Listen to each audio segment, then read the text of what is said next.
a hamstring. Sniper, take the other picture. A stinking Browns fan? Are you kidding me? I don't care about no damn Raz score, Casey. Scam of the day, scam of the day, scam of the day. Welcome back to the Zebra Zillionaires. It was a tough one yesterday. Live from Chatterbox Sports Studios, it's Off the Bench with Tom Brenneman. Welcome to Off the Bench with Tom Brenneman. I'm not Tom Brenneman. Obviously, I'm Reed Mouse. I'll be filling in today. It'll be what? What are we, ham and egger show? Ham and egger show. It's a beautiful day to drink UDF coffee, hydrate with Pawnee water, get your technology solutions from Encore. And bet with Betfred. That's right. But it's an even more beautifuler day because the Reds play the Cubs at Wrigley Field tonight. An important game. No guest on the show today, but we are going to talk about a lot of things, mostly being that the Reds just dominated the Dodgers in a 2-out-of-3 win series over in the City of Angels. Also, we've heard good news about Joe Burrow's calf strain, grade 1, so it's good news for, what a heart attack that was last week. All of us Bengals fans just collectively holding our breath. But you'll see a group of rotating hosts this week, and that is because Tom's going to be out till next Tuesday. So a few programming notes is there will be no secondary shows, no Not Too Picky, no box lunch this week. And then later on in this week, it'll quite literally just be Paul and Casey on the show, Wednesday through Friday, them two carrying 6 hours of content. How excited are you guys for that one? Yeah, so a little preview on this one, little inside baseball. We have Zach Freese coming on Wednesday, right? Yep, so he's going to sit in one of these chairs. I don't know which chair it'll be, but he will be in one of these chairs to help Paul and Casey. But Thursday and Friday, it'll just be Paul and Casey. Yeah, so Thursday we're going to have Tracy Jones, and then Friday maybe we get a little Mac on the mic situation, or we don't know. We got 5 days to plan it. I guess it'll probably depend a little bit on the Reds too, and I'll pull some strings for some guests, and then Monday and Tuesday. Tom's not back till next Wednesday. It's next Wednesday, not next Tuesday.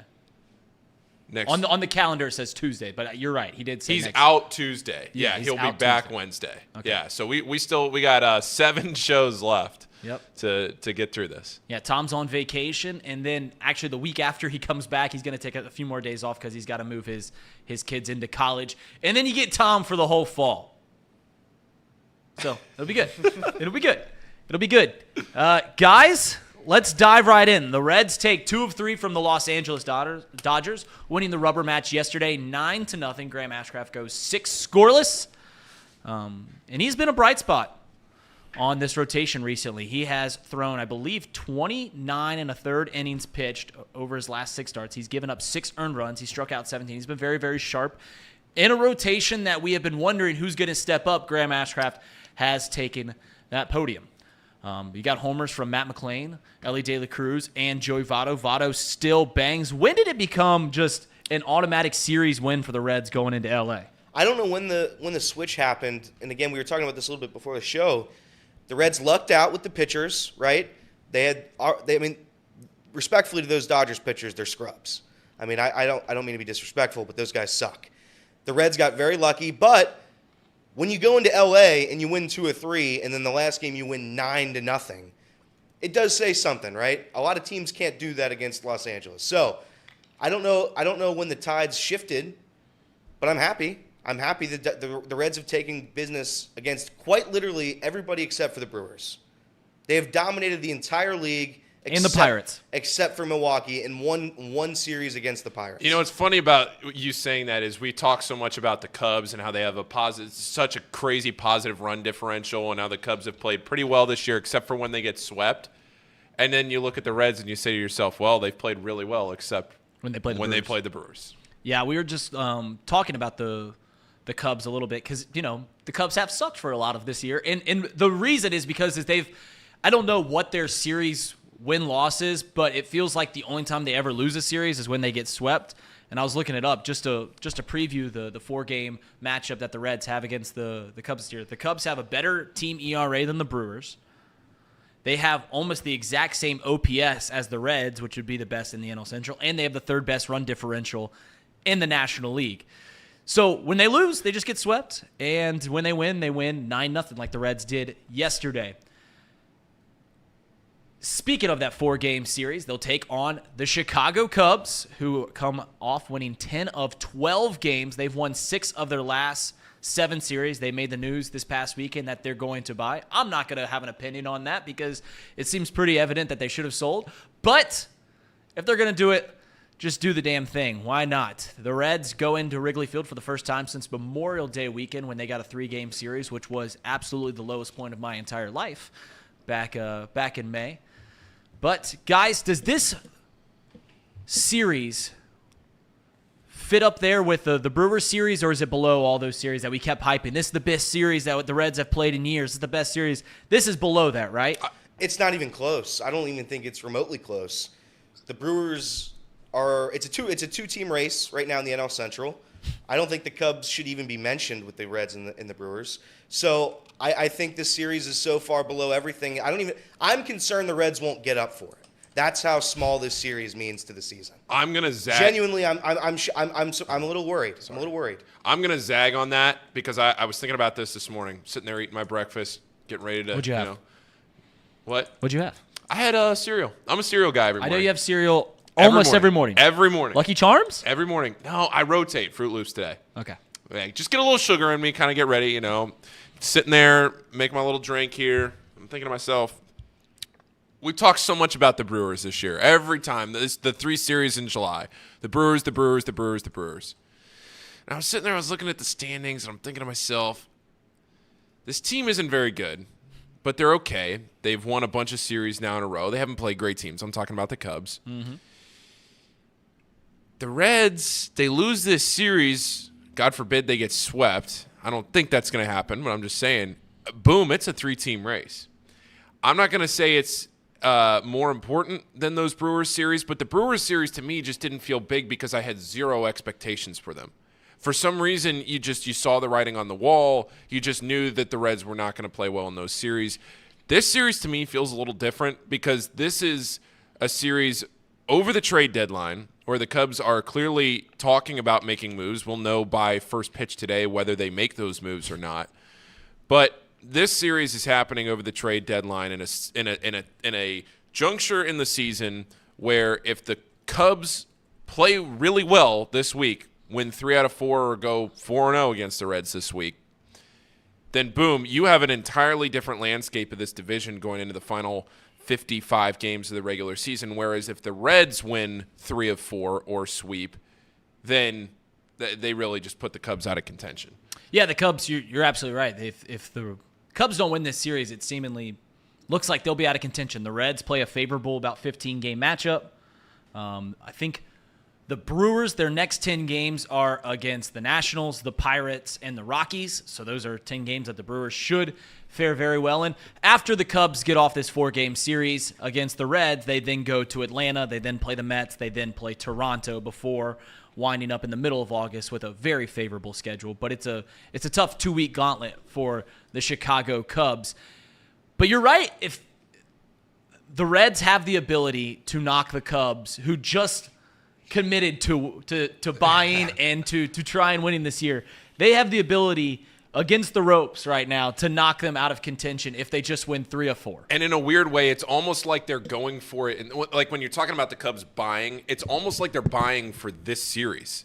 It's not, but it Right. kind of feels like that because this is such a critical series for the Cubs now, where it's hours after the trade deadline, and you're trying to make some moves. You're trying to get back into this division race. You've gained some games in the last few weeks. You're playing as well as you have all season. You're kind of starting to put things together. And now all of a sudden you have to go out there and you got to prove it against the first place team in the division, which is what the Reds have been saying all year against the Brewers, and they haven't been able to do it. Reds haven't seen the Cubs in a long time. Got to play the Cubs 2 more times this year. I would say that this is a very important series for the Reds. Just for the peace of mind that if the Reds play well and just get the Cubs out of this division race, because they're hanging around. Look, 4 games back on August 1st or July 31st. You can't ignore that. So if the Reds can take care of the Brewers here, or of the Cubs, the Brewers do whatever they're doing. E-Train, you pointed out how easy you pointed out they the have Brewers the Nationals, Pirates, and Rockies coming up. So I guess I just got to comment on this real quick. I didn't realize how red my skin was, and I probably wearing the red shirt didn't really help. Yeah, so I went to the pool yesterday. I did fall asleep, I think. So I was out there for about 3 hours, and sunblock was not my friend yesterday, and just roasted and never put on sunblock, dude. No. Tougher than the sun. Tougher than the sun, and the sun kind of beat me down yesterday a little bit. Sunburnt little boy. Yeah, no, I think the Cubs are good. I don't. You don't think they're good? No. I do. It was a shtick earlier. The Cubs are going to be good. I think we're playing the Cubs, unfortunately, at their hottest point in the season. That sucks. But they beat the Cardinals, who have sold their entire team for parts, and they beat the White Sox, who, respectfully, nobody even remembers them. Nobody knows anything about the White Sox, other than they're losers. So I don't think that was like 3 series that you're like, oh, yeah, we can feel good about it. We beat a couple good teams there. No, you beat the same team twice who's selling their entire team, and then you beat the White Sox. Not great. But I do think the Cubs are playing hot. I think this series does mean something. If you win 3 of 4, Cubs are dead. Cubs are dead. Mm-hmm. Ring the bell. It's over for them. But I think the Reds next 15 games, Reed said it, I said it, I think they're going to be easy. I think if you take 3 of 4, take care of business against Chicago, you go to the Nationals, right? You play 3 at home against the Nationals, 3 at home against the Marlins.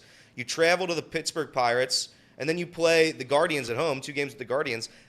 That's a stretch where you need to win 10 games. If the Cincinnati Reds win 10 games in the next 15, I'm gonna declare it. I'm gonna declare this team a postseason team. I feel like you already have declared them a postseason team. I have, but this would just cement it. Because I don't think there's no way for the Cubs to come back at this point if we were to win 3 of 4 or sweep. You're right. There's another team in the division, though. There is, but that team doesn't have to play us any longer, thank God. Because for some reason, and it's one of those things, baseball is such a funny sport. Luke Dreamweaver gives up 2 hits, both home runs to Max Muncy on Saturday night. Reds lose that game. Just there's so many funny things about the sport. One of the funny things is you'll beat the entire league, and then you'll play the Milwaukee Brewers, and you'll forget how to play the sport. Elly De La Cruz is not human. I have a stat right here. He's 6 for 37, 1 home run against Milwaukee. He's batting 162, 184, 243. Against everybody else, Elly De La Cruz, 46 for 151, 6 home runs, 10 doubles, 3 triples, 304, 353, 570. The entire team forgets how to play. Literally the entire team forgets how to play. The good news for playing Milwaukee is that the starters, the bullpen, boosted all their stats because the Brewers can't hit a baseball. You saw it in the Atlanta Braves series. The Braves just ran around them. If you can't score 5 runs, 7 runs confidently, you're not going to beat the Atlanta Braves. And the Braves knew that, and they took care of business. They swept the Brewers. I still think it's a 2-team race, Reds, Brewers. But we'll see. You have to win this series. You can't lose 3 of 4 to Chicago because that puts Chicago right back into things. And if they're not going to sell, back into things, already back into things. But they're not really still, right? 4 games, So it's the shortest division.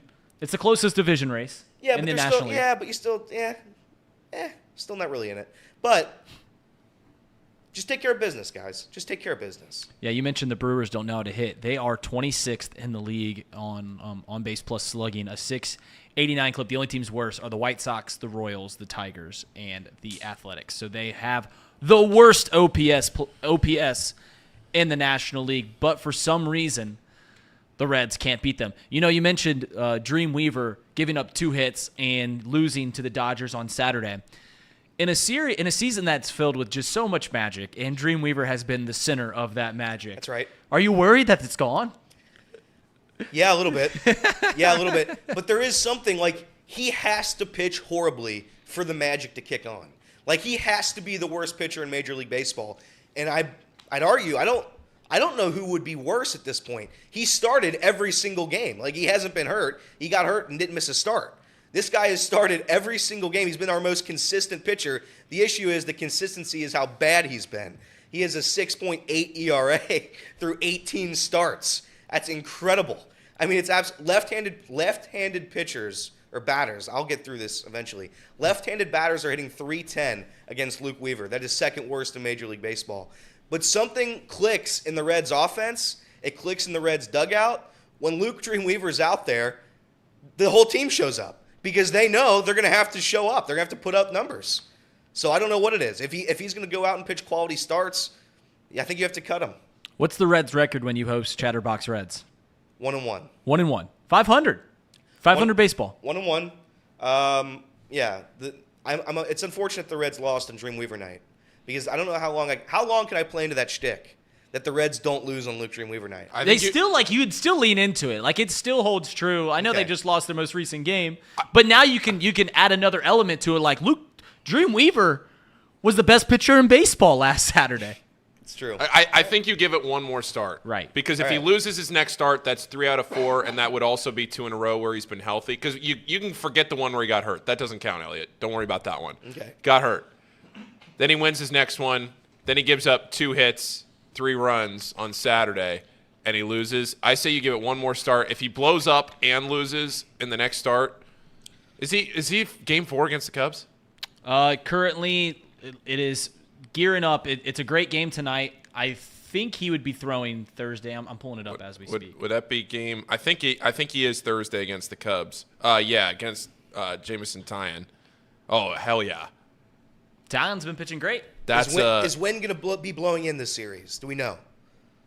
I do not. I'm not. You don't need a weatherman to know which way the wind blows. I feel like all Chicago Bobby Cubs Dillon. fans know, though. That's like part of the shtick of being a Cubs fan. There's Ivy, and then there's a bunch of wind that blows in to help them win games. Jameson Tallon over his last 5 starts has been just as good as Graham Ashcraft. Okay. For what it's worth, he's pitched very well. He's doing some quick math. 13, 23, 29. He's thrown 30 and a third innings pitched, and he's given up a total of 8 runs and 31. Reed, does it concern you that the Cubs are 25 and 39 against teams above 500? See, when we were cherry picking stats earlier, when we were doing that earlier, that was the one I left out. That's the one I'm well aware of, guys. Let's throw that one at the wall. That's that's where you go into the sweeps. You get swept, it's hard to have a good season. But you know what that means is they just take care of the teams they're supposed to take care of. That's right. That's a spin zone right there. That's right. You're right. I'm glad someone brought that up. Reed, before we keep going here, now that we have some people, how does it feel now that Jacob's gone? You're a permanent member of the show. Yeah, it feels good. You're going to be in that second chair. Yeah, I'm going to be in the chair maybe that either Elliot's sitting in right now or the one that has the broken mic. It'll be that one. It'll be that one. It's the one because with the broken mic mic. doesn't work. So sometimes Casey will just be turning off a mic. Inside baseball, does Casey actually just mute that mic from time to time? It would be smart. Just if Elliot's rambling or if I'm rambling over there. It would be a really good move by Casey. I hate to inform all of you, it's just a bad either line or a mic. Okay, So- well, it's not Casey just me. muting people. But yeah, from this point forward, the cast of characters you see on the show will be us 4 plus Tom. So, yeah, very excited to be on the show for 10 hours a week. What does this mean for Box Lunch? I think Box Lunch may I don't know. We might go by the wayside. We'll see what happens when I get back from my cruise. We'll see how we feel about certain things. But yeah, I'm very. We are going to have a hodgepodge August, aren't we, fellas?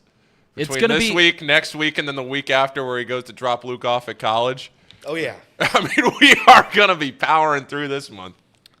Luckily, the Reds aren't going to be in contention or anything like that. So yeah, right. And training camp and all the trade things. deadline, all those things. All those things. Yeah. But guys, tonight we're going to see a fantastic pitching matchup. It's ones versus ones. I have a question. You talking about Andrew Abbott? You said if the season ended today, he's going to be your game 1 starter. That's correct. Which I agree with. If the season ended today, Graham Ashcraft's pitching game 2, right? Yeah, I mean, He'd have to, right? At this point, he certainly would be. Or Brandon Williamson. Graham Ashcraft doesn't allow runs. I was the hardest on Graham Ashcraft I've been on anybody this season. And right now, he's the hottest pitcher in the Reds. Well, I guess Andrew Abbott. But still, he's the hottest pitcher in the Reds starting rotation. I think Graham Ashcraft, and this is why I don't want a starting pitcher at the deadline. I don't know where these guys are going to go. If you added player X at the deadline, you have Graham Ashcraft, Andrew Abbott, Hunter Green will be back August 20th. Nick Lodolo is supposedly going to come back soon. You have Brandon Williamson, Ben Lively, who have been pitching phenomenal baseball. So I don't know what you would do if they were to add a starter, but Graham Ashcraft right now is keeping the Reds afloat. He's keeping the division lead afloat. He's keeping the Reds' playoff chances. So I think the starting pitching since the All-Star break, as bad as the offense has tapered off. We knew this was going to happen with a bunch of rookies, that they were going to have a slump at some point. But the way the pitching's been, it's been phenomenal. So I don't know. Graham Ashcraft certainly would get Game 2. Hunter Green would get Game 3. I like it. Yeah, so when Hunter Green comes back at the end of August and the Reds are in talks, and we'll get to the talks that you guys talked about on Chatterbox Reds and the names that are be floating around coming to the Cincinnati Reds before the trade deadline tomorrow. But presumably, Hunter Green's coming back at the end of August. The Reds get one more starting pitcher that's going to be in the rotation. What does the rotation look like when you add 2 arms to it? Obviously, Andrew Abbott's staying in. I would assume Graham Ashcraft stays in it and Brandon Williamson, and then you round it out with Hunter Green, Ben Lively, Dream Weaver are kicked by the wayside. Is that how things are gearing up? Nick said on Chatterbox Reds that he thinks Luke Weaver would go to the bullpen. I disagree. Just because of how bad he's been. I don't think there's a role for Luke Weaver at this point. If Hunter Green and Nick Lodolo come back, I don't think there is. I could be wrong, but I think the entire fan base, I think the front office would be okay with cutting a guy with a 6.8 ERA, and quite literally has been just atrocious against everybody.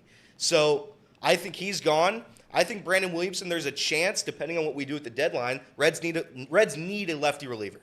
Need it. Alex Young's been phenomenal. But, I mean, having one lefty reliever in your bullpen is terrible. I don't know how many. I would venture to say they're the only team with one lefty reliever in their bullpen in Major League Baseball. I don't know if that's accurate. But they need a lefty reliever. Brandon Williamson could fill that role. Nick Lodolo, I also pitched, could fill that role. Nick Lodolo is going to be coming off an injury. I think his is more severe than Hunter Green's. I don't like the way Nick Lodolo has been pitching on an injury. I wouldn't hate Nick Lodolo in a limited capacity in the bullpen. So that would be my idea. Ben Lively would obviously go to the bullpen as well, but we'll see. I think Graham Ashcraft and Andrew Abbott, Hunter Green are the top three big dogs. The other 2, you can platoon them. The Rays do bullpen games all the time. Nick Kirby just given the curse to the Cincinnati Reds. There's a high probability that someone on the Reds will get hurt before Hunter Green comes back. So he's just doomed. Just curse somebody. The Kirby curse. Worse than the Matting curse. That would suck. Yeah. If Kirby cursed the city. Could you imagine that? The Bo Jackson and the Nick Kirby curse? Seriously.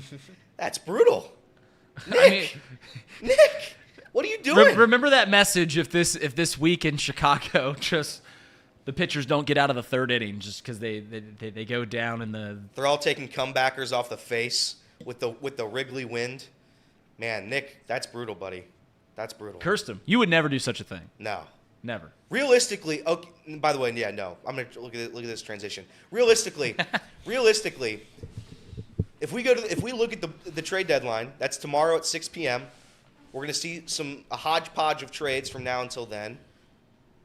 Do we think the Cincinnati Reds are making a trade? Yeah, so the name that was thrown around, you guys were talking about this on Chatterbox Reds, and a lot of talk has been floating around X.com in our chat. They're currently talking about it. It is the Hall of Famer Justin Verlander has been linked to the Cincinnati Reds. That was late last week, so there's been plenty of talk about it. I don't know what we can add to the conversation other than saying, are you guys pro this move?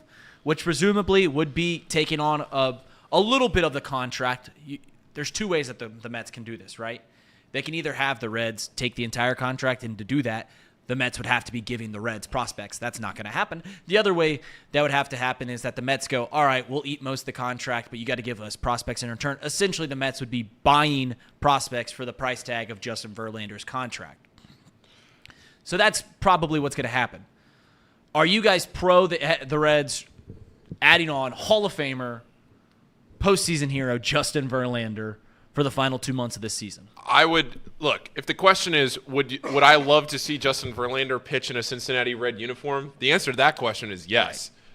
Right. Logistically, how does it happen? I don't think it does. I don't think there's really any way that it makes sense, and that the Mets would be willing to do in a scenario that it makes sense for the Reds to acquire Justin Verlander. Could it happen? If the Mets were desperate to really unload and to try and see if there was a way that they could make it work. But by unloading, they're either still paying for a lot of it or they're, like you've said, Reed, giving up prospects to the Reds. I don't think there's any way for both teams to make it make sense unless I'm just leaving out a scenario I haven't thought of. But I was listening to you guys talk about it, Elliot, with Nick. I listened to your segment on that you guys tweeted out, and I just don't know if there's a scenario where it makes sense. But if the question at face value is, would I like Justin Verlander in his current form to be on the Cincinnati Reds? Obviously, the answer there is yes. I just don't think it's going to make sense. I also don't think it helps the way people think it helps. Obviously, when you add a Hall of Fame pitcher to your rotation, it's going to help in some capacity.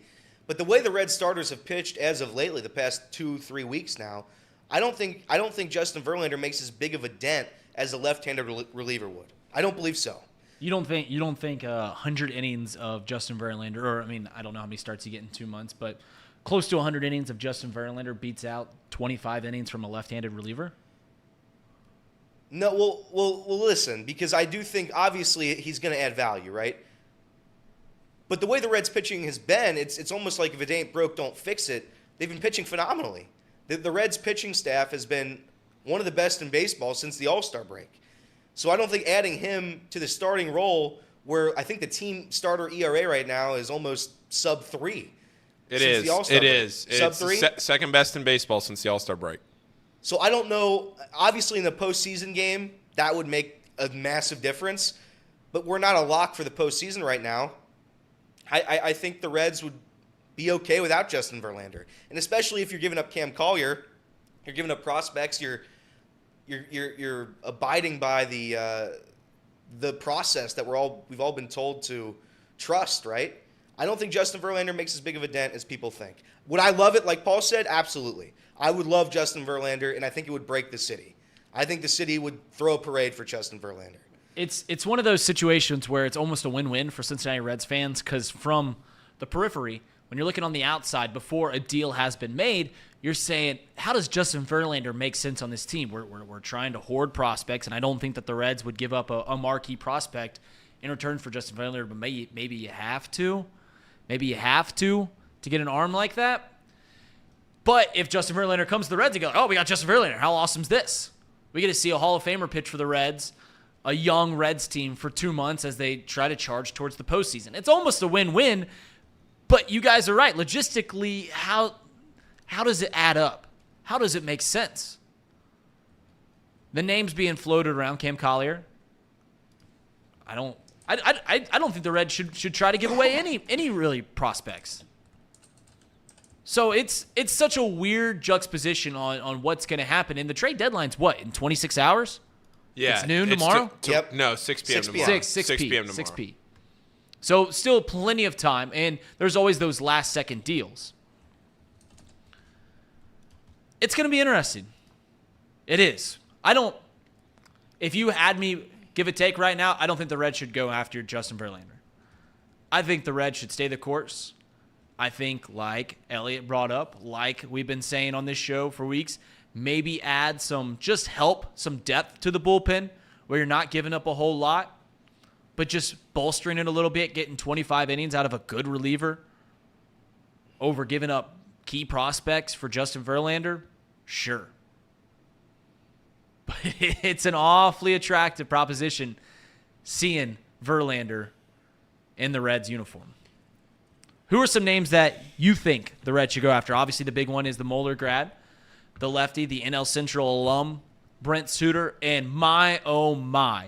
After years of the Cubs and the Brewers going at each other and Brent Suter coming in the 7th inning and shutting down, throwing 75-mile-an-hour fastballs, if I saw Brent Suter in a Reds uniform and he's doing the same thing against the Cubs, I would lose my godforsaken mind. So Brent Suter, Brad Hand, any other relieving prospects that the Reds have been linked to that you think that the Reds should go after? I think one that is being slightly discussed, Brooks Fraley, a Reds reunion with Brooks Fraley, lefty reliever. He's been pitching phenomenally in New York right now. Mm-hmm. He's a guy at the top of my list. We need a lefty reliever. That's all I care. I want one thing at the deadline. I want a lefty reliever. That's it. That's all I want. And he's the name I want. I think he's been phenomenal, and I think he would help the bullpen. It's a month away, but Nick Lodolo can fill that role. Yeah, I think Nick Lodolo will fill that role if he were to come up. I still don't buy. I kind of agree with Tom Brenneman. I don't think he's coming up. I don't think Nick Lodolo is going to be rushed to come to this season and help save the season when it doesn't need to be saved right now. You think he's done? Yeah, I don't think Nick Lodolo is coming back. If he comes back, it's going to be in mid-September, and who knows where the Reds are by then. I think they'll be in the playoff race, but I don't think Nick Lodolo needs to come back because of the high play of Brandon Williamson, because of Ben Lively. I don't know. But right now, my name is Brooks Raley. Has Josiah Gray been dealt? I don't think he has for he's the a national. He's a national right now, and he's on the block. Bring him Yeah. to the Reds. He's a righty, but Was he a former Red? that was the key piece in the Matt Kemp, Yes. Yasiel Puig, Alex Wood deal. Him and Jeter Downs, right? Yep. Yep. I would trade. Again, the starter thing, I don't know. I still don't know. Is it wild to say we don't need a starter? See, here's where It's crazy, but I don't think they do. I don't think either. they do. I don't either. I think let's be rational about this, guys. We're talking about 2 weeks of great starting rotation play as opposed to 2.5 months of bad starting rotation play. The Reds need, if they're going to add something, it's got to be the starter. I know the starters are throwing well right now, but you can't anticipate that to keep up when these starters have shown that that's not the case. What are you going to believe? The 2.5 months of a track record or the 2 weeks since the All-Star break? I agree with you, but some of the after effects of that would be somebody in the bullpen is going to have to get cut, right? Daniel Duarte, going to get cut. That guy's a nobody. Fernando Cruz, I'd argue, is next up after that. Maybe Derek Law after that. But the rest of the bullpen guys, they have to stay. You're going to have to move guys from the starting rotation to the bullpen. And the Reds bullpen has been, I'd argue, the most important piece of this season. They have kept the Reds in games. They have. How are you going to say that their bullpen is the most important piece of their season? Reed, our starters for the first 2 months of the year would go 3 innings. Yeah, and your lineup was scoring 12 runs a game. What are you talking about? There is a serious debate. So if you want to, listen. The I don't like. yeah, come on, Matt guys like- McLain, Elly De La Cruz, Spencer Steer. There's an argument for it. I'm not saying I'm right, but I'm saying there's certainly an argument for Okay, it. go on with your point. I don't know. You made me mess up. Now I don't even know where my point is. But I'm just saying I think the Reds bullpen has been a large part of the success this year. I think messing up with the feng shui of that, I don't know, could have side effects. Ian Jabot, as much as I like to make fun of the guy, he's been dominant.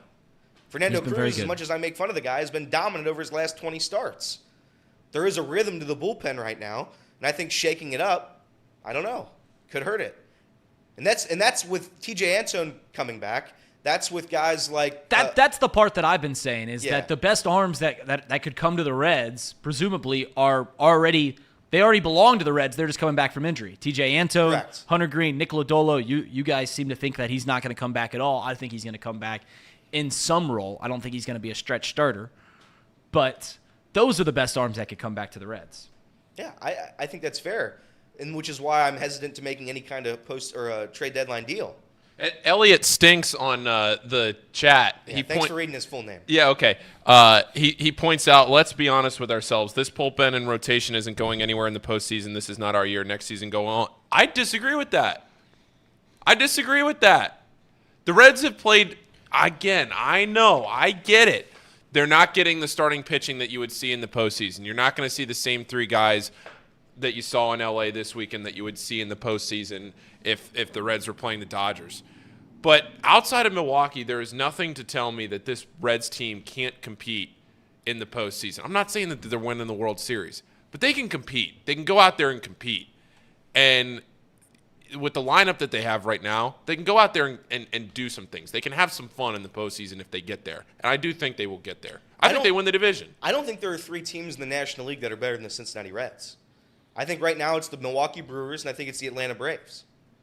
I don't think there's a single other team other than those 2. You guys have beaten everybody else.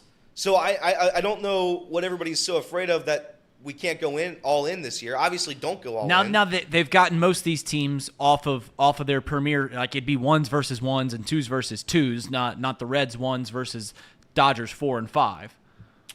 Yeah, and that's fair. But I think most of the competition in the MLB right now is over in the American League. You wouldn't face them to the World Series. I think the Reds have as good of a chance to make a run at a World Series, not a World Series championship, but just to appear in the World Series, than they've had in quite some time. I don't think waiting till next year solves anything.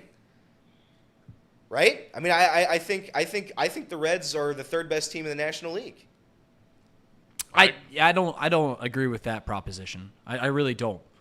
I think this is also the same guy that I was talking about how last week I think the NL Central has an incredibly low probability, but a chance to get 3 teams into the postseason, which would just be freaking awesome after hearing how bad the National League Central is all season long. But I still like the Atlanta Braves. I still like the Los Angeles Dodgers, and the Dodgers are adding on rapidly. And then I would put the Reds in the same tier as the teams where there's some exciting pieces. You just don't know about the consistency. And that would be teams like the San Francisco Giants, the Arizona Diamondbacks, the Philadelphia Phillies. And I can't even count out the Miami Marlins with the way that they're playing because they seem to have a similar magic that the Reds have to where they're always winning one-run games, where they're always coming from behind, where they've got young players. And that's even to say that their best pieces of their team haven't even played all that great. You know, the Cy Young Award winner from last year, Sandy. You're right. I disagree. I disagree with the notion that the Reds are the third best team in the National League. But I also agree that there is a hodgepodge of teams that are right there. I think Tom makes a good point. Tom has made some very good points in this program. One of them being, who are you afraid of in a three-game playoff, in a 3-game series? I'm not afraid of the Marlins. Are you? The Marlins, their best pitcher was sent down due to an innings limit. I mean, they're not trying to win baseball games. So I think the Reds right now, at least I would guarantee right now, the Reds in a 3-game playoff series would win that series against anybody outside of Milwaukee, outside of Atlanta.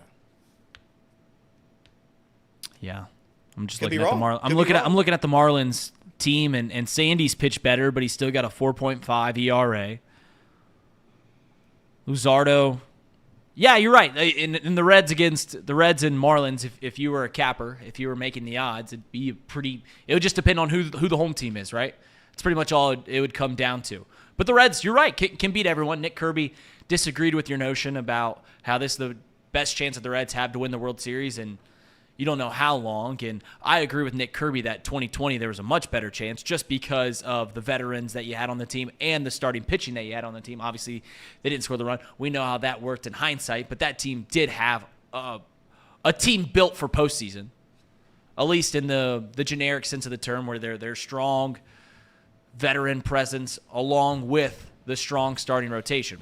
But I digress. Yeah, like I said, I would beat down the notion that the Reds are the third best team in the National League, but I would agree that if you put them in tiers, they're in the second tier, along with about 7 other teams. And the Brewers I'd put in that tier. I'd still put the Dodgers and the Braves in a class of their own, and then I'd put a tier with the Brewers, the Reds, the Diamondbacks, the Giants, the Phillies, and maybe the Marlins. But I'd probably be closer to put the Marlins in the same tier as like a Cubs team, some teams looking on from the outside looking in. Did you just do a sync list? I did do a power rankings in a sort, right? Yeah. Tier maker. I think you just did a little inception there. I think you just did a stink list. We just got a stink list on July 31st, the baseball one. We haven't done a baseball one yet. That was good, Reed. Well, I let Casey. I give Casey the stink list. So he hasn't done a baseball one yet. Casey, we're right around the corner from your NFL stink list. Can't wait for that. It's going to be great. It's going to be a great time. All the training camp news and information coming out makes that list a little different than what it was entering in this off season. So you're right. I've not done an MLB one, mainly because I'm still trying to learn the MLB teams. I was gonna say I would love to see. I would love to see an MLB stink list from you, Casey. And the best part is we couldn't yell at you like we do for the other stink lists. Yeah. Because it would just be like, it's just Casey. Yeah. I mean, I just wouldn't know. I mean, let me tell you, the Dodgers, they're really down in the basement right now. That's right. They'd probably be at the bottom of your stink list, right, from what you've seen. Yeah. I mean, some of these teams, man. Look, y'all claim they're so good. I'm like, Reds just either sweep them. According to Casey's mind, the best team that has ever played Major League Baseball is the Milwaukee Brewers. Yeah. Because they're 10-3 against the Reds this year. Yeah, That's Casey correct. just uses his two eyes, and he sees what he sees, and he knows that the Brewers are the best team in the league. I see things that you people don't see. Tracy Jones. It's actually funny. If you go on Fangraphs, I'm looking at their playoff odds right now to win the World Series. These are odds to win the World Series. The Braves have the best odds in the National League. They got about a 1-in-4 shot. They got a 25% chance, which I believe is best in Major League Baseball. It is more than doubles the next person, who is the LA Dodgers, who have a 13% chance. If you add up the rest of the National League's chances to win the World Series, it does not equal what the Dodgers perceive chances to win the World Series. And they're the second best team in the National League. At this very moment, the Reds have a 36% shot to make the postseason.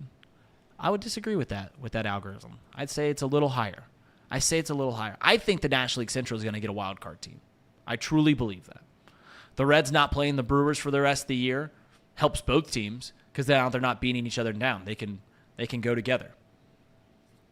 So I think there's a solid shot. The Fangraphs gives the Reds a 13% chance to clinch a wild card slot. Gives the Cubs about a 26% shot to make the postseason. But I think there is merit to that. But here's where I'm going to disagree with a lot of people. I think only one team is coming out of the NL East. I think one team comes out of the NL East. I think the Marlins are going to fall off. I don't know how much you look into run differential. Marlins have an. I love run differential. So do I. Cubs are one of the best in the league. I love it. Minus the Miami Marlins are minus 21. The Philadelphia Phillies, if people want to hype up the Phillies, man, they suck. The Philadelphia Phillies suck. They've lost 2 or 3 to the Pirates. They've lost 2 or 3 to the Guardians. I think they beat the Orioles, and they lost 2 or 3 to the Brewers. The team's not good. I mean, that team is just not good. Didn't the Reds just get in positive run differential yesterday? Yeah, +3. Reds are +3. They joined the Dodgers, the Braves, all the good teams. In the Cubs. And the Cubs. But I truly don't think anybody is afraid of 75% of the teams in the National League. Do you right think now. other teams are afraid of the Reds? Yeah, I do. Yes, I do. I think the Miami Marlins would lose. I think the Miami Marlins don't win a game against the Reds. They Not don't. a single. The Philadelphia Phillies don't win a game against the Reds in a 3-game series. There are 2 teams right now. There are 3 teams: Dodgers, Brewers, Braves, that would win a game in a 3-game series against the Reds. I'm not concerned with the Padres. I think the Diamondbacks are good. I think they're a fun little team, but I'm not concerned that the Reds can't beat Arizona. So you think that the Phillies, with their rotation of Aaron Nola, Zach Wheeler, Taijuan Walker, Ranger Suarez, and Craig Kimbrell coming out of the pen, and their lineup of JT Realmuto, Nick Castellanos, Kyle Schwarber, Bryce Harper, resurging Josh Harris. He's played terrible. Never mind. Alex Bowen, Bryson Scott, Trey Turner. You think they don't win a single game against the Reds? That's correct. They do not win one game against the Cincinnati Reds in a 3-game series. I love the positivity. 7-game series, they might win one. 7-game series, it's hard to win 4 in a row. This is me being incredibly transparent. I love Elliot's fandom because when the Reds come in and they lose 4 out of 5, 5 out of 6, he is just a beat down little dog. I mean, he is so sad, and he just is. The Reds aren't ever going to beat anybody. They're terrible. They go out to L.A., take 2 of 3. They win 9-0 in glorious fashion, getting shutout performance from Graham Ashcraft, getting 3 home runs from Matt McLain, Joey Votto, and Elly De La Cruz. And Elliot's ready to stand on top of the mountain and fight the rest of the world with these Cincinnati Reds. That's what I love. I truly love it, because that's what fandom should be. If you're rational about your fandom, then you're doing it wrong. You're truly doing it wrong. You should just strap in. Put the seatbelt on. Put the lap bar down. Attendant comes in, checks, makes sure that the lap bar's in, and then you just get on the roller coaster and you ride the ups and downs. I just don't think the Reds are past the point where this season's a fluke, right? The Bengals Super Bowl run, I like to compare them because they were similar. Bengals were not supposed to be as good as they were. They went to the Super Bowl. The Reds were projected 64 wins. Right. Obviously, those 64 wins were not accounting the success of the rookies that have come up. That was accounting the opening day roster, which, to be fair to Vegas, that was fair. That's a fair point. You're not going to win a lot of games with Jason Vossler out there. But right now, the Cincinnati Reds, I really believe, are a top 3 team in the National League. The Dodgers have not beaten the Reds. At some point, that's not a fluke. If you're playing the Dodgers bottom 3 in the rotation every time, fine, whatever. But they haven't beaten the Reds in a series this season, and they won't until the postseason if they were to play. Right? There's no more opportunities for the Dodgers to beat the Reds the rest of the year. They've taken care of the business. I don't think any of the hard competition against the Reds, outside of the Braves and Brewers, would be until a World Series game. Do I think the Reds can win a World Series this year?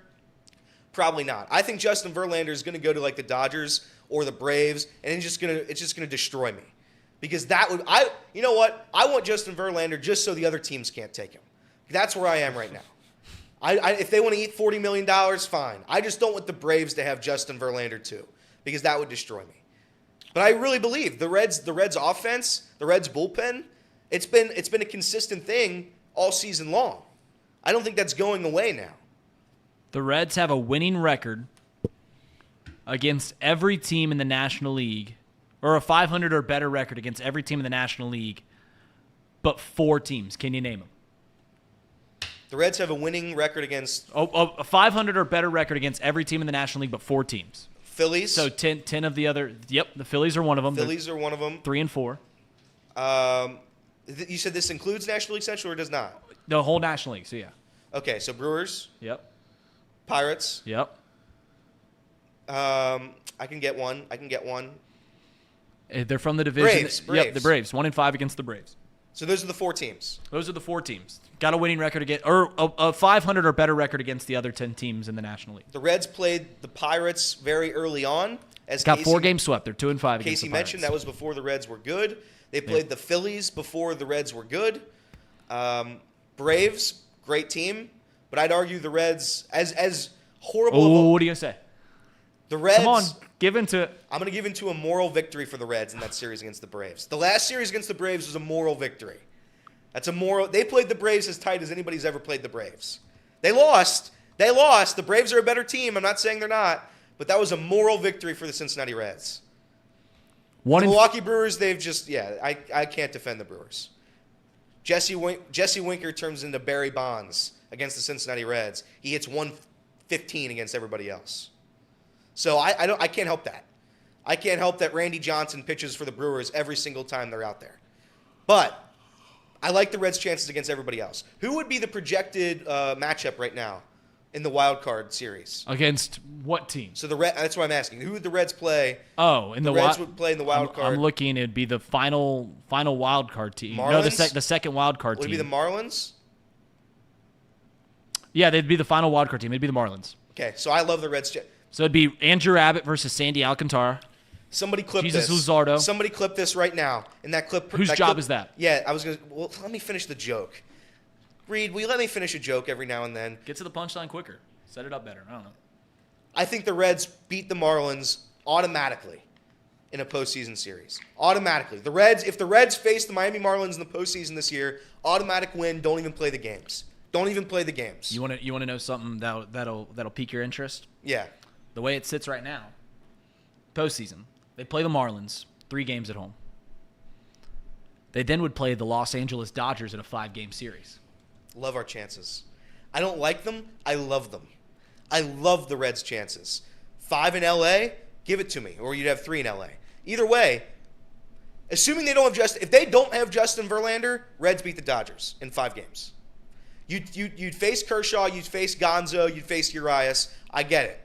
But Andrew Abbott is no slouch. Graham Ashcraft has been pitching some of the best baseball in Major League Baseball. You get Hunter Green back. Brandon Williamson is no slouch.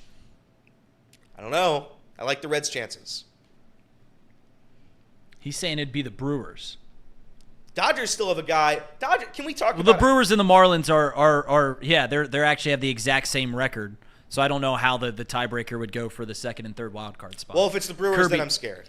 Kirby, I'm shaking in my boots if it's the Brewers. Honest to God, the Brewers are the only team that I look at. Maybe the Braves. The Braves. Come on, the Braves. I was gonna say the Braves are whack. Paul has a point. At least in the Braves series, you know you're going to score runs.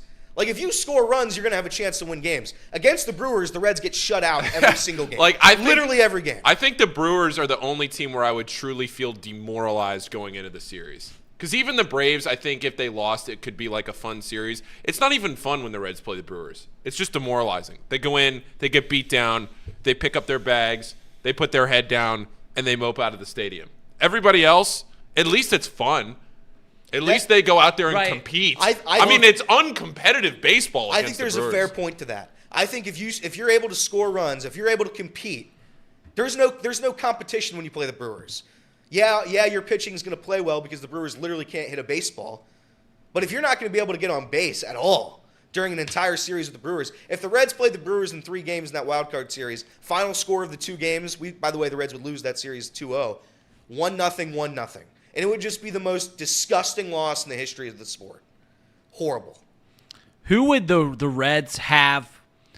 Like, if the Reds played the Braves in a playoff series, you go in there wanting to win, but if you lose, you're not getting beat up because it's like, all right, we just lost to the best team in the league.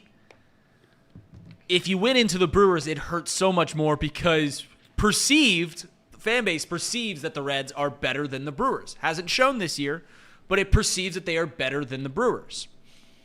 As if you get on X.com every time these 2 teams play, the Brewers will be up 5-1, and then all of the Reds fans will go, the Brewers suck, as they just went 3-10 in 13 games against them.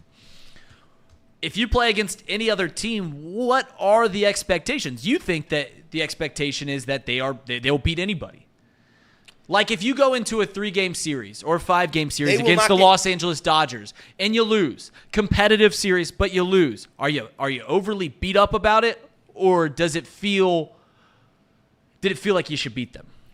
When the Reds play the Brewers, I want to make something very clear, and I speak for all Reds fans. The Brewers don't score runs. So when you say the Brewers stink, in 13 games they have scored more runs 10 times than the Reds. Here's the thing: when I'm making a point and you come in with that point, it's going to ruin my point. So how about you keep your points in your short shorts over there on the desk? All right. So when the Reds are playing the Brewers, right? The Brewers do not score runs.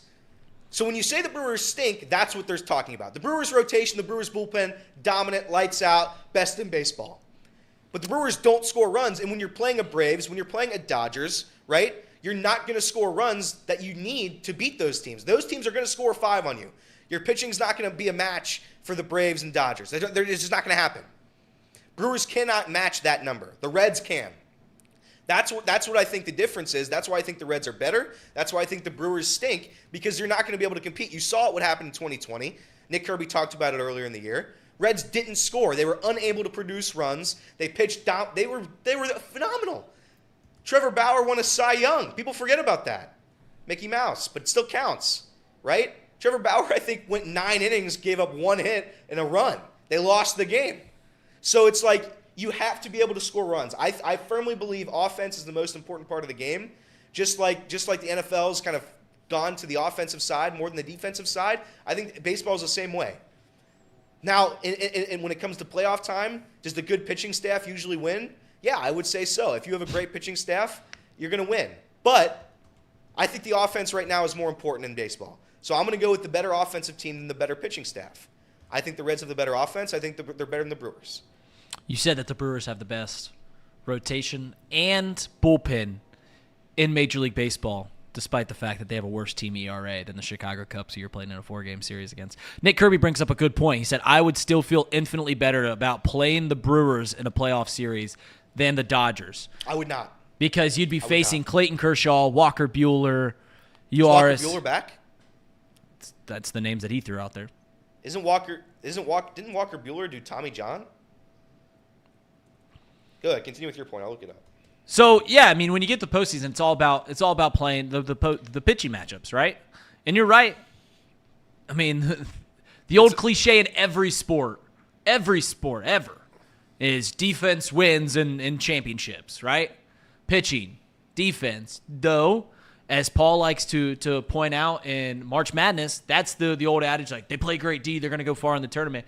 When if you study it closely, the offenses normally tend to do a little better when it comes to the postseason. I mean, yeah. Look, when you get down into it, you talk about the pitching, you talk about all that.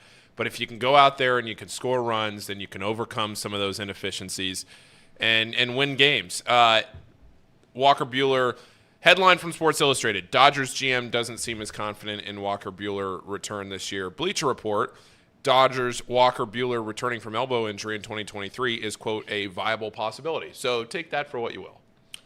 It does. To Nick's point, it does. Still, it's Kershaw, Uris, and yeah, and you're gonna have Gonzo. I don't think Gonzo's as good as people make him out to be, but he's been very good in his MLB career. I can't knock the numbers, but I think there is a point to scoring runs. When you score a bunch of runs, even if you lose those games 10-9, there's a chance you win. You put yourself in a position to win. If you're facing the Milwaukee Brewers, you know you're not scoring a run. How do you win? If you don't score, if you go in knowing we're going to get shut out 2 of these 3 games, get swept, how do you go in thinking, all right, the Reds can win this series? The Reds have been shut out 8 times this year, 4 of them by the Milwaukee Brewers. So when they face a postseason pitching staff, they don't hit well.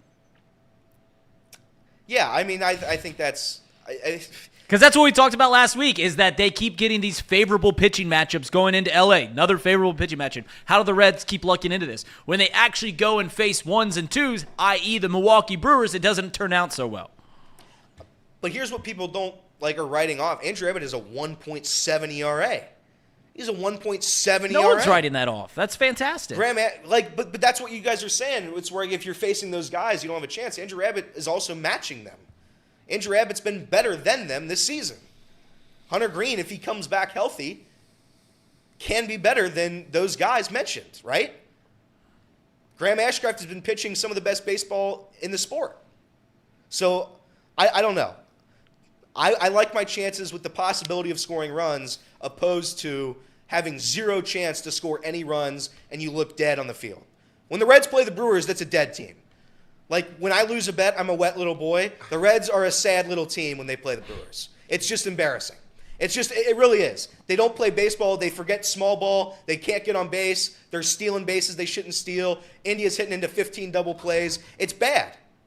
It's bad. It's a bad look for the team that objectively has looked phenomenal for the better part of this season. So, no, I feel better against the Los Angeles Dodgers in a 5-game series than I feel against the Brewers in a 3-game series. When I know I'm facing Burns and Woodruff. Dead. Reds will be dead. Have fun in the 8th and 9th inning against Payampe, or whatever that guy's name is, and then Williams. Good luck. Good luck scoring a run. Corbin Burns, Brandon Woodruff, And famously better than Clayton Kershaw. In those starts I just mentioned, the Reds have 1 opportunity to score a run. That's the 7th inning. Good luck. I hate our chances. But against a lot of the so teams, demoralizing, isn't it? Isn't it? This It's is- just this so is- this demoralizing. fandom is awesome. It's so This is demoralizing. No, but seriously, because I feel the same way. I was on vacation when the Reds played the Brewers in the last series, and I'm sitting there thinking to myself, I wasn't sure how many games I could watch, and I was sitting there thinking to myself, I don't know if it's going to matter if I watch these games. And the only thing that I saw over the entire 4-game series really was Elly's steal of home, which was really like the only positive thing that happened in that series. Yes. Stealing 3 bases. So when you go from that perspective and you look at the Brewers and you look at the Braves and you look at the Dodgers, how many times have we sat here, or Tom has sat here, and tried to say that, you know, this team wasn't very good for this and this and this reason, or the Reds beat this team, but are they really that good? At some point, you have to look in the mirror and say that these teams have won a whole lot of games this year. Granted, they're not throwing their best guys against the Reds. But there's just something about going to Milwaukee or the Brewers coming here and them just sucking the life out of you. Just making you feel like you're the worst team in the world, like you just don't know what you're doing, like you're playing a major league team. It almost feels like you're doing the classic argument of could a AAA team beat a major league team? It's like all these guys that got called up this year just think they're still in Louisville and they see Milwaukee on the chest and they just pee down their leg and forget how to play the game. And then against everybody else, for some reason it's not like that. And I don't know why. Why is that Milwaukee? Why is that not New York? Why is that not, well, I guess the Yankees is a bad example. But why is it not L.A.? Right. There's no answer to it. Sometimes those things just happen. Sometimes they just happen. I was at the pool yesterday getting roasted like a sunburnt little boy. By the way, you look great. Yeah. I did not. I would be unsurprised that you tan that well. And I did not have the game on in the beginning, and I saw a text about the Reds, and I went and I looked, and it was 7-0. It was 7-0 Reds. Couldn't believe what I was seeing. They win the game, what, 8-0 yesterday? 9. 9-0? Don't short them. That's right. Joey Votto's little dink. Whoa. What was that? Don't dink the bang. What was that? What was that? What? What? Off a shortstop. I don't At care. the end. I don't care who he's facing. It helps me defend guys like Jacob Tissett, who wanted Joey Votto's head on a spike. So I count that double. Miguel Rojas, great pitch. That was a competitive pitch. How did that one pitch not hit him? I don't know. Did you see that fastball? It just nearly clipped his leg. I did. I mean, I love seeing that when Joey goes back there and quiets the fans and has some fun with it. It's good. I like seeing a pitch. I want a world. This is a debate I'll have right now. I would rather have a World Series now than 2 World Series 5 years from now. Woo! I want Joey Votto to hold a ring. Joey Votto has been met with nothing but criticism and hate from this city for such a long period of time. The city loves Joey. The old fogies don't. Buddy, Joey Votto was not liked 5 years ago. Joey Votto was not universally loved. The guys that grew up ago. with Joey Votto have always liked Joey Votto. It's the old fogies that grew up with a big red machine. No. Joey Votto has turned a corner when he started having fun with the media. Joey Votto was not as liked as you think he was, and you were a Cubs fan. You wouldn't know. So I think I haven't lived here. Arguably, I'd like to see the records. I think Joey Votto holding a world championship ring, holding the trophy, I think that means more to me right now than anything. In a team that was supposed to be a dead team, just float in the water dead, they have come out. Them winning a World Series like this would be a movie team. I mean, this is legit. You write a movie about this team. That's how fun this team has been. And him, Joey Votto, our captain, holding up a trophy like that this year, that means more to me than 2 down the line. I would agree with that. I would 100% agree with that. I do too. Listen, I've made the point multiple times before that as a fandom, there's been, my 2 fandoms, the Bengals and the Cubs. The 2015 Cubs team was more fun than the 2016 Cubs team. The 2016 team obviously won the World Series in one of the most exciting games ever. But the 2015 team, very similar to this Reds team, no expectations going in the air. They win 97 games, go to the NLCS. Then I cry because they got swept by the Mets. I think that I'd have more fun as a Bengals fan for that first Super Bowl run than I will if they ever win it. I truly believe that. So there is merit to what you're saying in that this year there's just so much positive vibes. There's so much just mysticism. It's something so unexpected. There were no expectations going into the year that if you end it with a World Series, it'll be possibly one of the more fun championships in sports in the past 25 years. Not just this city, in sports. Like I remember in 2019 when the Nationals were doing their thing, and Ryan Zimmerman, it was the talk of the city. Oh, finally Ryan, because you knew he was going to retire, and he had been the face of the franchise since day one. He was drafted. He came up through the organization pretty quickly, and he was the face of the city. He was the face that brought baseball back to DC, and they had so little success in the postseason, and everybody kept saying, let's just get Zimmerman a World Series. Let's get Zim a ring. Let's get Zim a ring. And you get to the World Series, he wins one, and you feel so fulfilled. You feel so good that the guy that you've invested so much time and energy and enthusiasm into and has been so good for your city and your franchise and your team for so long gets paid off in that way. Yeah, if Joey was to win, Joey winning 1 ring this year means more than I would say 2 in 6 years from now. One in Joey's hand is worth 2 in the Reds bush. Yeah, I would say so. And I don't think I really don't think that's revisionist history if you get 8 years down the line. And maybe it's one thing if the Reds go back to back. Look, I get it. It's easy to sit here right now on July 31st in 2023. But for the Reds who have been so bad, so tremendously terrible for so long, to be able to get somebody who has lived through all of that, and Joey Votto, a World Series ring, would be one of the most fulfilling things I think a lot of people would ever see in sports. I mean, truly, it's hard to think of something for somebody that, because even if you look at a guy like Aaron Rodgers, he won 1, but he wins a lot. They won a lot. Right. Correct. Joey played on some decent teams. He's won a couple of divisions, but the Reds have been terrible. Right. They have been so bad For almost a decade. for a long time. Sans A long 2019, time. 2020, and 2021, where they were okay. But 2020, yeah, No fans. yeah, no as fans. 2021 they were good, and then they decided to not be good. Winning one World Series for Joey Votto this year, I think, would be, or for his career, whether that was this year. Do you think he – no, never mind. I think Joey's going to keep playing until people don't offer him a contract. I don't think – maybe I'm perceiving Joey Votto wrong, but if you're asking me, do I think Joey Votto ends his career in the Reds – I think Joey Votto's going to play next year, and I don't think he has a spot on this Reds team. Oh, I don't think he's going to play next year. I think he's out of steam. And I think Joey has had kind of an attitude. I think he's settled into the role. I think he's done, and that's okay. He's had a Hall of Fame career. He's a Hall of Famer, but this year it's just some of the at bats just aren't competitive. He's not there. But that brings me to my next point, though. Well, before you get to this next point, while we're talking about Joey Votto winning a ring. Can you imagine the endorphins? I'm gonna put a hypothetical in your hand. You're watching the National League Championship Series. They're playing the Atlanta Braves at Great American Ballpark. It's Game 6. Yes.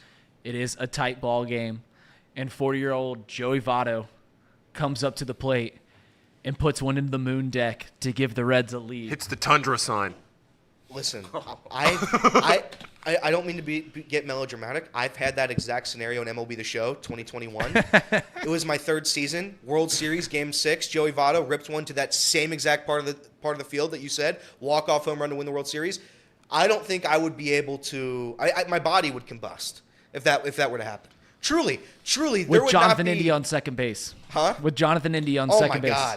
Oh, my God. Jonathan India be the first one to hug him in a World Series race. Jacob Tissett laying on the floor dead, like a dead dog over there, just dead. Look at him. He's not even there. He's not even there right now. I think that would be the best moment of my life. Wedding, birth of my child. Nah.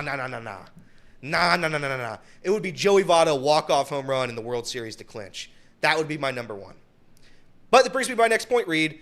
Should Joey Votto be playing right now? People are very upset with Joey Votto. Joey Votto has 9 home runs, should be 10, was robbed of a home run last night, right? Shout out Outman. I think that was Outman. In 32 games played, he's hit 9 home runs, should be 10. I know Joey's hitting 190 right now. The old heads love to look at 190 and be like he shouldn't play on the field. Mm-hmm. Guy still has a 790 OPS. There's still value for Joey Votto. Is he an everyday player? No. And he's not an everyday player. He plays against right-handed pitching. I think there's still absolutely a spot for Joey Votto, even on the bottom half of this lineup. For what it's worth. And we can talk about Strand maybe later in this show, but Strand hasn't been playing well. I know he's a rookie. I know you have to give him time. He's not like Elly and Matt, and they just came up and started hitting bombs right away. I get it. But Joey Votto, there's still absolutely a role on this team, 100%. And that's not even putting into the fact that he's getting paid $26 million. Joey Votto should be on the field right now. Joey, you mentioned OPS, and I bring this point up a lot when people – and OPS is a much better metric or number to judge a player's performance than batting average, like you said the old heads like to use. But it is worth noting that the one flaw that OPS has is that it's equal parts on base and slugging, when on base is valued way more, and Joey Votto is getting on base about 31% of the time, which is not very good. No, but I think league average is 330, right? Right. It's a small sample size. Give Joey some more time. Again, the power is there. You can see it. Almost 10 home runs in 32 games is pretty damn good. Joey Votto absolutely still has a role in the bottom half of this lineup. If you put him 7, 8, 6, probably not 6. If you move him down to 7, 8, once Strand starts figuring it out, against right-handed pitching, Joey Votto absolutely, even in a pinch hitting role. You saw it with Albert Pujols last year in St. Louis last year. There was still power there.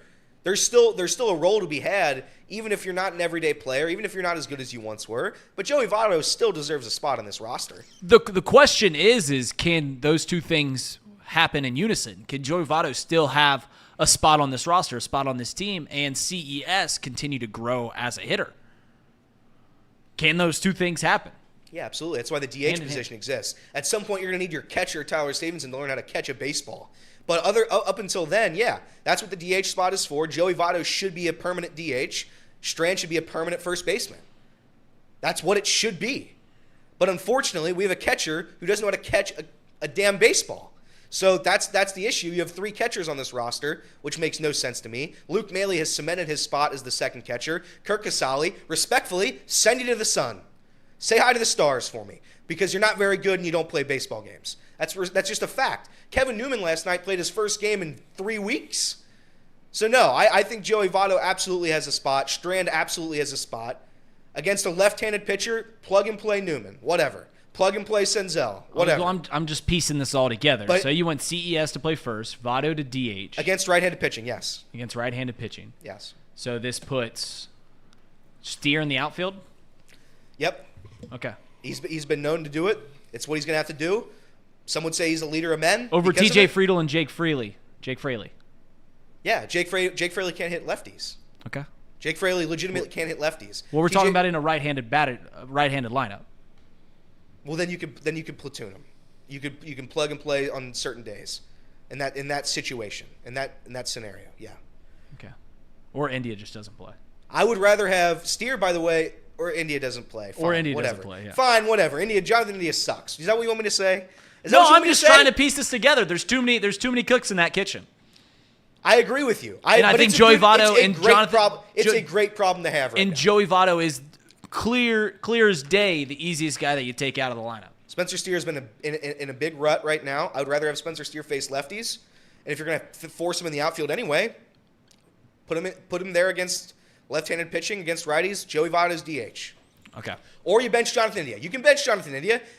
By the way, Jonathan India's out. We didn't even mention that. Jonathan India's out indefinitely with plantar fasciitis, right? So you're not going to be seeing Jonathan India for a while. I don't know if this was an actual injury. It seems to be.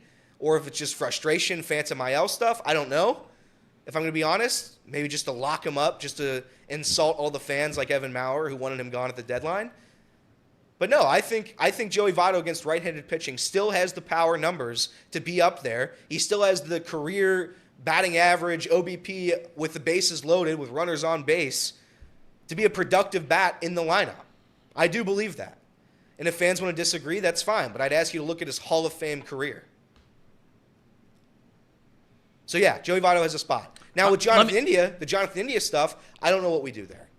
Jonathan India, this is my guy. So I'm you'd rather I'm have wearing his Votto shirt. in the lineup every day than Jonathan India? Yeah, I would. Turn Yep. around, Elliot. No, I'm not going to turn around. Turn around. I'm not going to turn around. Turn around. But Tell us the story on this shirt. I know you because brought it up before. I think it was, I forget what game it was. We were there. It was a couple Fridays ago. Yeah. I think it was the Diamondback series. Yeah, that's probably accurate. We went into the stadium. Jonathan India had a good game. Bought the jersey. Day later, everybody's saying he's traded. Yep, he's And on the Nick trading Kroll- block. Nick Kroll declares he's traded. But whatever. That's fine. I just think in my heart of hearts, Jonathan India's done everything he could for this city. City met him with vitriol. That's fine if you want to do that. Does he have a spot in the future? Absolutely not. Jonathan India, I love you, but you have no role in the team. You're a horrible defender, piss poor defender. I mean, just really bad. I've tried to defend Jonathan India's defense. That play he made against the Brewers in the last game of the series was one of the worst I've ever seen. It was 15 yards away from the first baseman. I mean, that was ugh.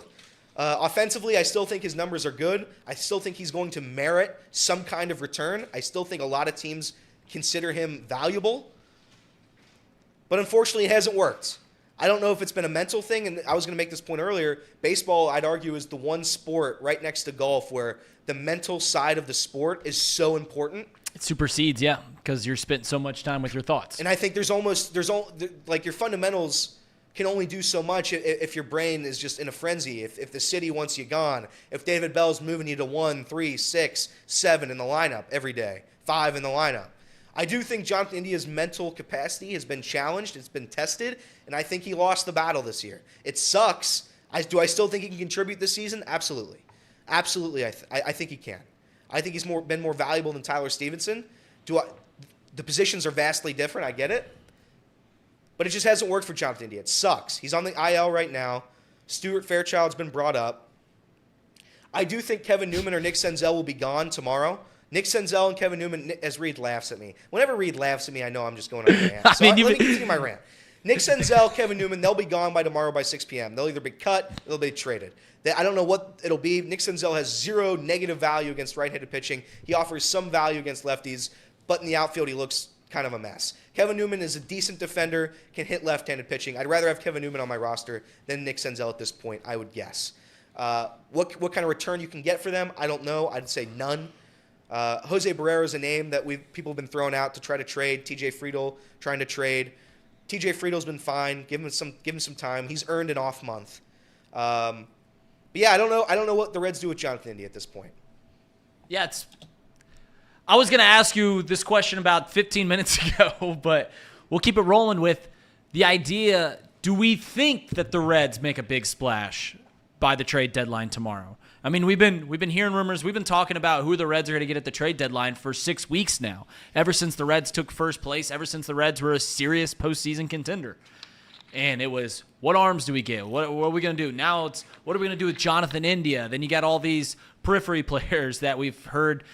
Do they have trade value? You know, you just threw Jose Barrero out there, Kevin Newman, Nick Senzel, all these names that have come up through the past 6 weeks when we're talking about this. The trade deadline is upon us. It'll happen tomorrow afternoon. Do we think that the Reds make a big splash, or has the last 6 weeks been pretty much a big nothing burger of talking about who the Reds are going to get? I think it's a nothing burger. I don't think the Reds do anything tomorrow.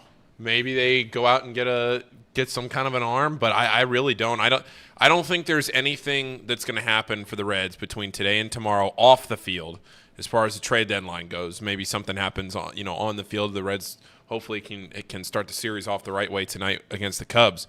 I just don't think there's anything that the Reds are willing to do right now, mortgaging their future on this season. It's just not going to happen to go out there and make any kind of a move that the general public and not the people that are super into it, not the people that are analyzing every single prospect in the minor leagues and are following every single thing that the Reds do at every level. The Nick Kirbys of the world, Trace, everybody that follows every single inch of this team.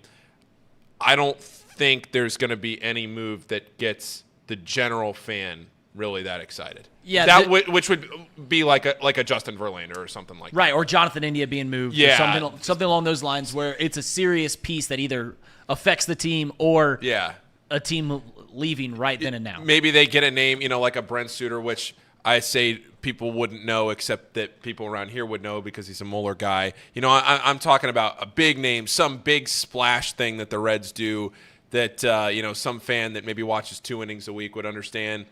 No, I don't think that's going to happen. Yeah, I think I'm closer to that just because it's not because I don't think that the Reds are actively trying or anything like that. I think it's just, I know that most deals happen in the final day, but we just haven't heard enough about the Reds and what pieces. We heard that they're looking to move Jonathan India about 2 weeks ago. He's on the IL. It doesn't seem likely that he leaves now. You can't trade a guy on the IL anyways, right? Correct. That's correct. Why. So that's why Jonathan India, he's done. He's done. He's here going forward. And then you got Justin Verlander. I seriously don't think that was ever truly serious. No, it wasn't. It's going to be a piece. The Reds will trade for something, but I just don't think it's going to be a needle mover at all. Yeah, I have inside sources. I won't tell my sources, but the Reds will make a move at some point in this deadline. They will. I believe it will be for some kind of reliever, left-handed. Will you have heard of the reliever before the deal gets made? Will I have? Yeah, or is it going to be like a guy from the Royals that you immediately open up his baseball reference page and be like, oh, he's all right? Yeah, no, I think I will have heard of him. I think it'll be an okay move, but like Paul, there's not going to be any superstar coming to town. There's not, and that's okay. The lineup is quite honestly filled with pretty good star power, I'd say. If you had to rank our lineup in Major League Baseball, it's top 5, so maybe top 6. Some of the AL East teams are pretty damn good. But the Reds will make a move. It'll be enough. I'd argue that they don't really need to. One of the interesting parts of the show on Saturday with Nick Kirby, we threw the idea of maybe getting an outfielder. Yeah. Maybe getting a bat. I think that has some merit. You were just talking about CES and Joey Votto playing every day, and we already talked about the logjam there. So to get a bat, you'd have to trade a major league piece away. Or you'd cut Nick Senzel, or you'd cut Kevin Newman. Oh, so you're just talking about a platoon player? Yeah, I think not an everyday guy. No, yeah, the way the Reds have won games this season has been the platoon. I think a better right-handed bat is available at the deadline to replace a Nick Senzel, a Kevin Newman, who's just, they're just double plays waiting to happen. Double plays or strikeouts waiting to happen. So I think there is a possibility there. I think Kirk Casale gets cut at some point really soon. He can't be on a major league roster. He can't be on the Reds. If he wants to go play for Oakland or Las Vegas, wherever the hell they got over there, go play over there. He can get 110 and catch games for, honest to God, Caprillion, he still plays there, right? I don't know. Whatever clown show they got over there in Oakland, he can go catch for them. But he doesn't play games for the Reds. Why is he occupying a roster spot? And this is going to be very interesting, too, come September when you get the additional roster spot, right? And I don't know who they would bring up. I would assume it would be Noel V. But it could be also a roster move right now, right? Mm-hmm. So I don't know. I think a bat would be interesting. I think a bat and a reliever. I would love to see a right-handed batter in the outfield and a left-handed reliever. That's my dream scenario. Are they going to be big names? Absolutely not. For what it's Absolutely worth, not. right? Like for what it's worth, even if they do get a bat, even if they do get a reliever, any move that the Reds are going to make, I truly don't think that it's going to be one where you're anticipating their debut with the Cincinnati Reds. You know, it's not going to be a Justin Verlander. Oh, it's his first start. It's not going to be a big bat that plays every day. Nothing along those lines. It's just going to be simply things to keep just adding depth to the Cincinnati Reds team to where when they play the Brewers, they don't only score one run. Ham and Eggers, take it away. All right. It's that time of the show, the Ham and Eggers. These guys are great. Trust me, I would know. I introduce all the best segments. I'm going to ask for one thing before we do the ad read. I asked for this about 3 or 4 months ago, and I'm going to ask for it again since we got 232 people watching the show right now. If you're in the chat, put in the chat how you heard about the show, whether it's through word of mouth, whether it's through Twitter, whether it's through social media, whether it's somebody telling you that they like the show, a recommendation on YouTube, whatever it is. We're always trying to grow the show. We're trying to figure out how you learned about this show. So just put in the chat while you're listening to the Ham and Eggers segment right now where you heard about this show, how you started listening, maybe when you started listening to, anything like that.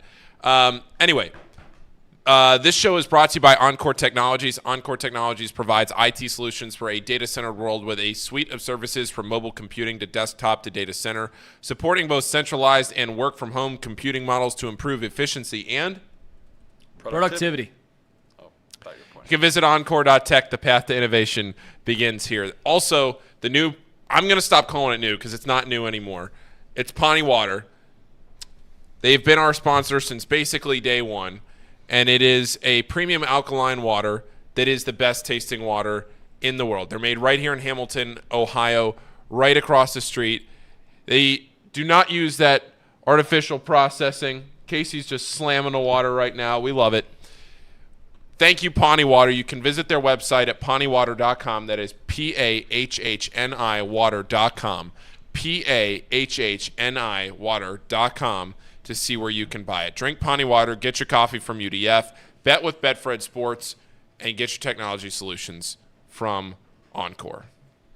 So we mentioned it earlier today about the scheduling, the programming notes of it's going to be us in the room for the next few days. Wednesday through Friday, it'll just be Casey and Paul because me and Elliot have to go do one of the periphery things we do here at Chatterbox Sports. We got to go up to Chicago, work on one of our video boards, and we're going to go to a game at Wrigley.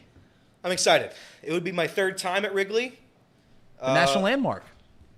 National landmark. Yeah, they got great grass on the walls there. I'm excited. I plan on doing some kind of trolling there.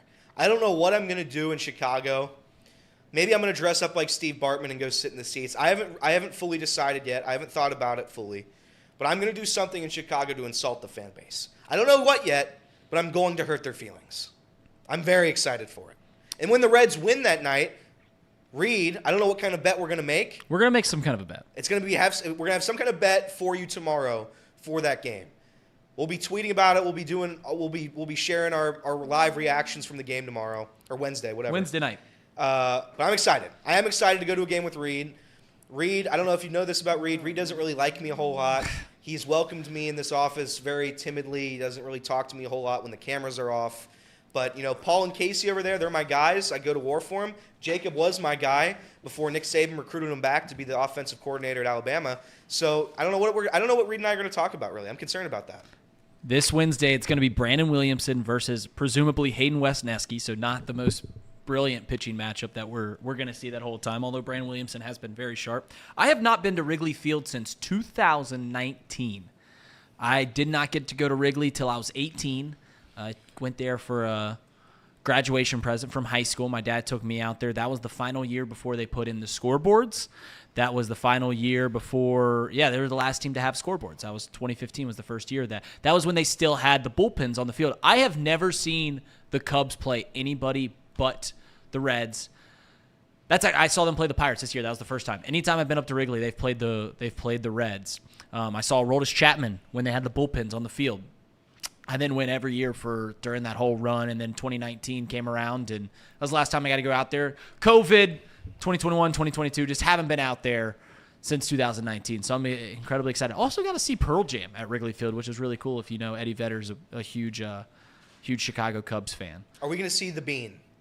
It seems like if you go to Chicago, you got to go see the Bean. Now that I said it, Reed and I are definitely going to the Bean and taking a picture by the Bean.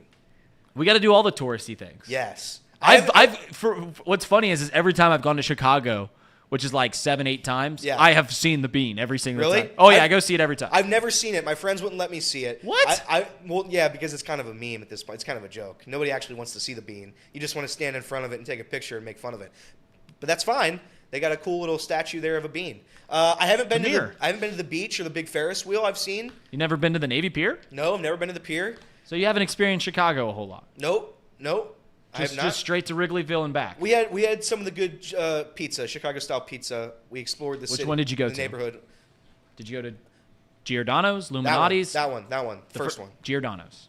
They're all good. I'm not close enough to the flame to know which one's best. If you had an Italian beef sandwich or a Chicago dog, any of the Chicago staples, we'll do it all. We got one day together before I come back. I'm excited.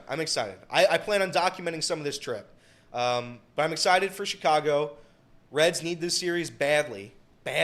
Who needs it more? Well, this is a good one. Who needs this series more, Reds or Cubs? The Cubs, because if they lose, they're done. They're buyers based on this whole. If this series was 1 week earlier, it would give so much more clarity on what the Cubs are trying to do. But the fact that only one game happens before the trade deadline is incredibly scary. It's incredibly scary. Are you concerned that a 9-game win streak against two subpar teams is going to prevent you from potentially? The Cubs have won 6 of 7 series. Do I have to go back and look at the competition between those 6? Because 3 of them were against 2 of them were Cardinals, 1 of them was White Sox. One of them was Nationals. Okay. And then the Yankees and the Brewers. Okay, so then 2 good ones. The Yankees were kind of floundering when they played them, though. Yankees been kind of in a rut. Bottom of the AL East. Brewers are. Do they still have a better record than the Reds? Brewers. Let's they look. might. I don't think so. anymore. Brewers are an okay team. Yankees are 55-50. They do not. Okay. Yankees, I'd argue, Yankees series kind of sparked this Reds turn too. Yankees kind of came into town and just destroyed us. That was the Anthony Rizzo series. There are Cubs players, like we talk about Brewers pitching, that have just dominated the Reds. Anthony Rizzo and Ian Happ have the Reds number every single game they play. Happ doesn't leave Cincinnati without a home run. It's incredible, dude. I looked up their splits. I think Happ's still hitting like 340 against the Reds for his career. Just incredible. But yeah, I think that Yankee series was kind of almost a turning point. They got swept too, right? Was that a sweeping? Yeah, the Yanks swept the Reds. And then they got brutalized by the Brewers. And then after that, Reds became the best team in baseball. If you recall, when the Cubs went to New York and beat the Yankees 2 out of 3, it was the first time that the Cubs had ever won a game in New York against the Yankees. Which is, I mean, for 2 franchises that have been around, I think the Yankees came about like in 1910, something like that. For 2 teams that have been around for over 100 years, to never win one game. They've played in the World Series multiple times, too. The Cubs won like 13 of the first 30 NL pennants and only won 2 World Series. They just kept losing in the World Series. Who do you think is a more storied franchise, the Chicago Cubs or the Cincinnati Reds? Because Reds. I think Chicago Cubs have picked it up as of late. They were a joke for a long time. The Cubs have been to more World Series, but they also didn't make the postseason for 50 straight years. That's crazy. Imagine being as arrogant as these Cubs fans are. It was 40. And not making the playoffs for 50 years. Well, Reed comes in with 3-inch shorts, and he thinks the Cubs are God's great gift, and they didn't make the playoffs for 50 years? You do realize how the playoffs were formatted, right? Yeah, I do. But the Cubs are Only such one a team joke. from each league made the postseason until the 70s. Reds are going to sweep this series. I changed my mind. I forgot about it. Thanks for reminding me. This is good. The Reds are way better. They're a more storied franchise in every aspect. Cubs, you lose. More pennants, better all-time win percentage. I don't know what to tell you. All right, Joe Burrow. Ooh. Grade 1 calf strain. Casey, did you come off the ledge? Have I come off the ledge? Yeah. Yeah. I mean, he'll be all right. I think he's going to probably play week 1. And I think he's actually going to have practice before week 1. I don't have any sort of data or anything to back that up. It's just a hunch I got. Grade 1 calf strain is just, it's not a grade 2. And grade 2, those linger quite a while. I'm not worried at all. I mean, he came back from having an organ taken out of his body and made it for week 1. And it was against the Steelers. And I know people are saying, are they really going to throw him out there against Myles Garrett? Well, he went up against TJ Watt. Like, what difference is there really? He's going to play week 1. You truly believe that he's going to play week 1? I do. I don't think he would. If he has the choice, I don't think he will try to miss week 1. If he's at 80% for week 1, would you want him to play? Well, with the way that the Browns series has gone the way that these Browns games have gone for the Bengals as of late, with Joe Burrow at the helm, maybe not. I mean, they just seem like they have our number. It is a division game, which sucks. Yeah, that's the one thing that sucks about it. It's division. It's the opener for the NFL season, and you start off with another loss, which you then start that narrative of this team just always starts slow, and it's seemed to haunt us later on down the road when it matters, when we're trying to get that number 1 seed. Games like this matter. But again, I don't think he's sitting out, man. I mean, even at 85%, I think he's going to play. The fact that it's a grade 1 doesn't worry me at all, because even if I don't even necessarily think he has to be there for week 1. Yeah, it's a division game. Yeah, it's against the Browns, but this team can still make the postseason without Joe Burrow for 3 weeks. So I would, if you're asking me personally, if it's 80% Joe Burrow on week 1, and you lose the game, whatever, you just play the first 3 weeks as is. I want Joe Burrow at full health before he comes back.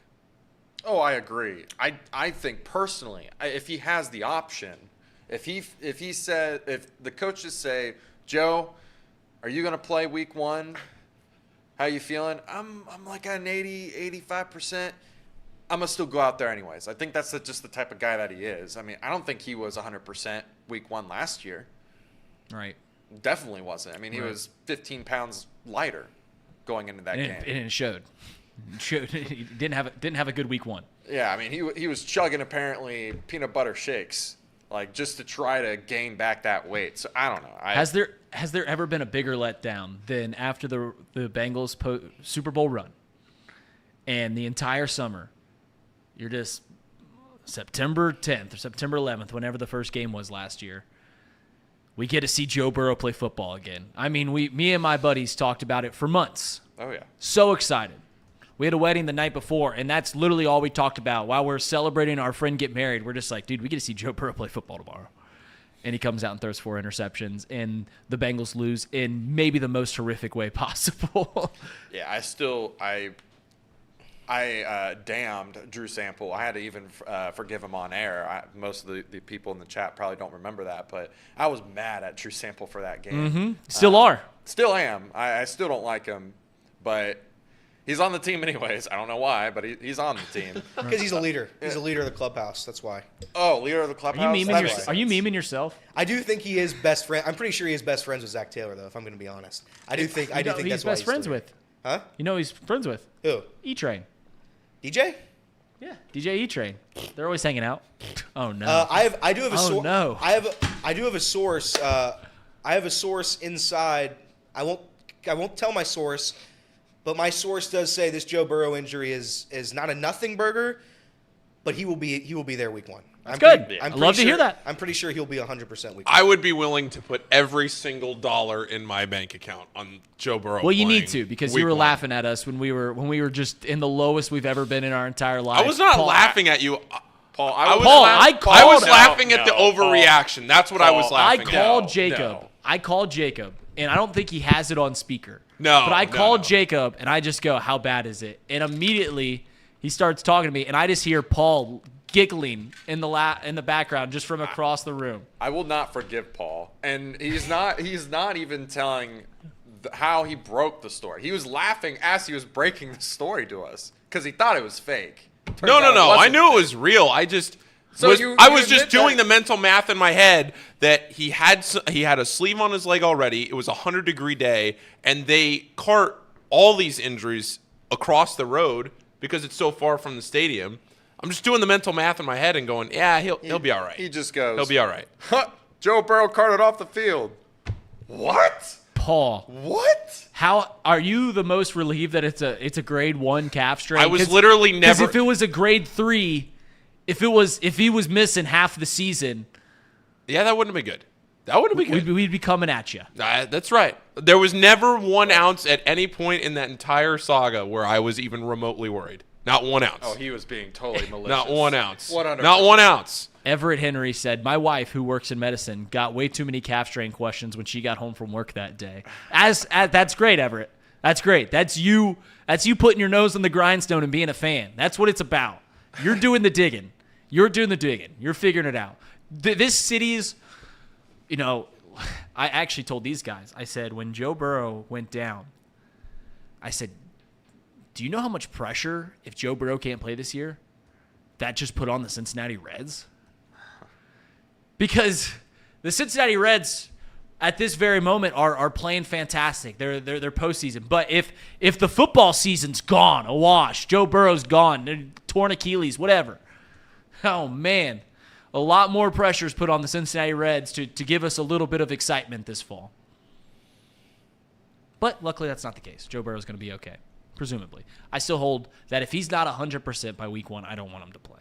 I'm okay with throwing Trevor Siemian out there because I want a healthy Joe Burrow for the second half of the season. Because I know this team's good enough to make the postseason, and I know this team with Joe Burrow on the field can beat pretty much anybody. When does football season start? not like I know when the season starts. I know when all that's. I know When's week 1? No. That's not what I'm asking. When you're a fan, right? Yeah. When does that start for you? It depends. For Casey, it already started. Okay. Yeah, it's already started. For Casey, it already starts. Okay. Me, it depends directly on how good a team that wears pinstripes on the north side of Chicago is doing. All right. Because it starts earlier if they're not good. Okay, that's fair. For me personally, you guys know this, I'm a big baseball guy. Baseball's always my number 1 sport. For me, football season doesn't start until we have our fantasy draft. So I have a group of buddies. This is our 12th year of this fantasy league. We started freshman year of high school. It has evolved. I think there are only 4 guys that have been there the entire time. But it's one of my favorite things to do. NFL season, which I think is the real football season, respect to college football. I love college football, but that's when I think football season is.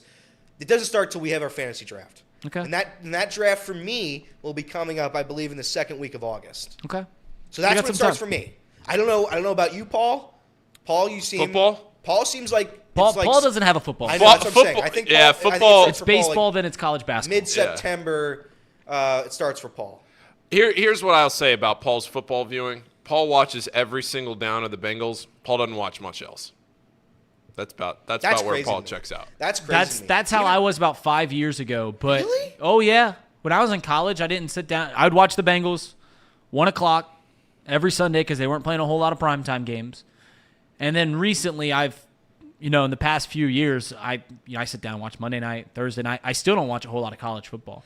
I'm normally busy on Saturday. Here's the thing. I never played football growing up. My high school, we had a football team. It was not a very good football team, and we didn't have lights, so we played on like 4 home games on Saturday afternoons at 1:00. Xavier didn't have a football team, and the Redskins always sucked, and I could never watch the Bengals. So I never really had like a natural ingrown connection to football growing up. So That's kind of my football background. It was always baseball and basketball. I didn't realize how big of a football fan I was until I was in college. Like I always my personality when I was from 6 years old to today is that I'm a Chicago Cubs fan. Like that was my personality. They say don't have your personality be your sports teams and your political beliefs. Well, mine was purely centered around how good the Cubs were my entire life. I then realized in college, I was like, I never thought about it before this, but I was like, I really care about how good the Bengals are. And it just was like an aha moment, like, oh man. All right, I sit down and watch every single of these games. My family had season tickets growing up. Why have I never thought about how big of a Bengals fan I am before right now? So now it's surrounded by Browns fans too. In college, I was. College, I was. Yeah. That had to do something, right? Ohio's weird because if you get north of Dayton, no one cares about the Cincinnati Bengals. You might I lived in Lima, which they you can kind of pick if you're a Browns. It's 2 hours from Cincinnati. It's 2 hours from Detroit. It's 4 hours from Chicago, and it's 3 hours from Cleveland. So you kind of have your pick of the litter up there. But almost 90% of Lima are Browns fans.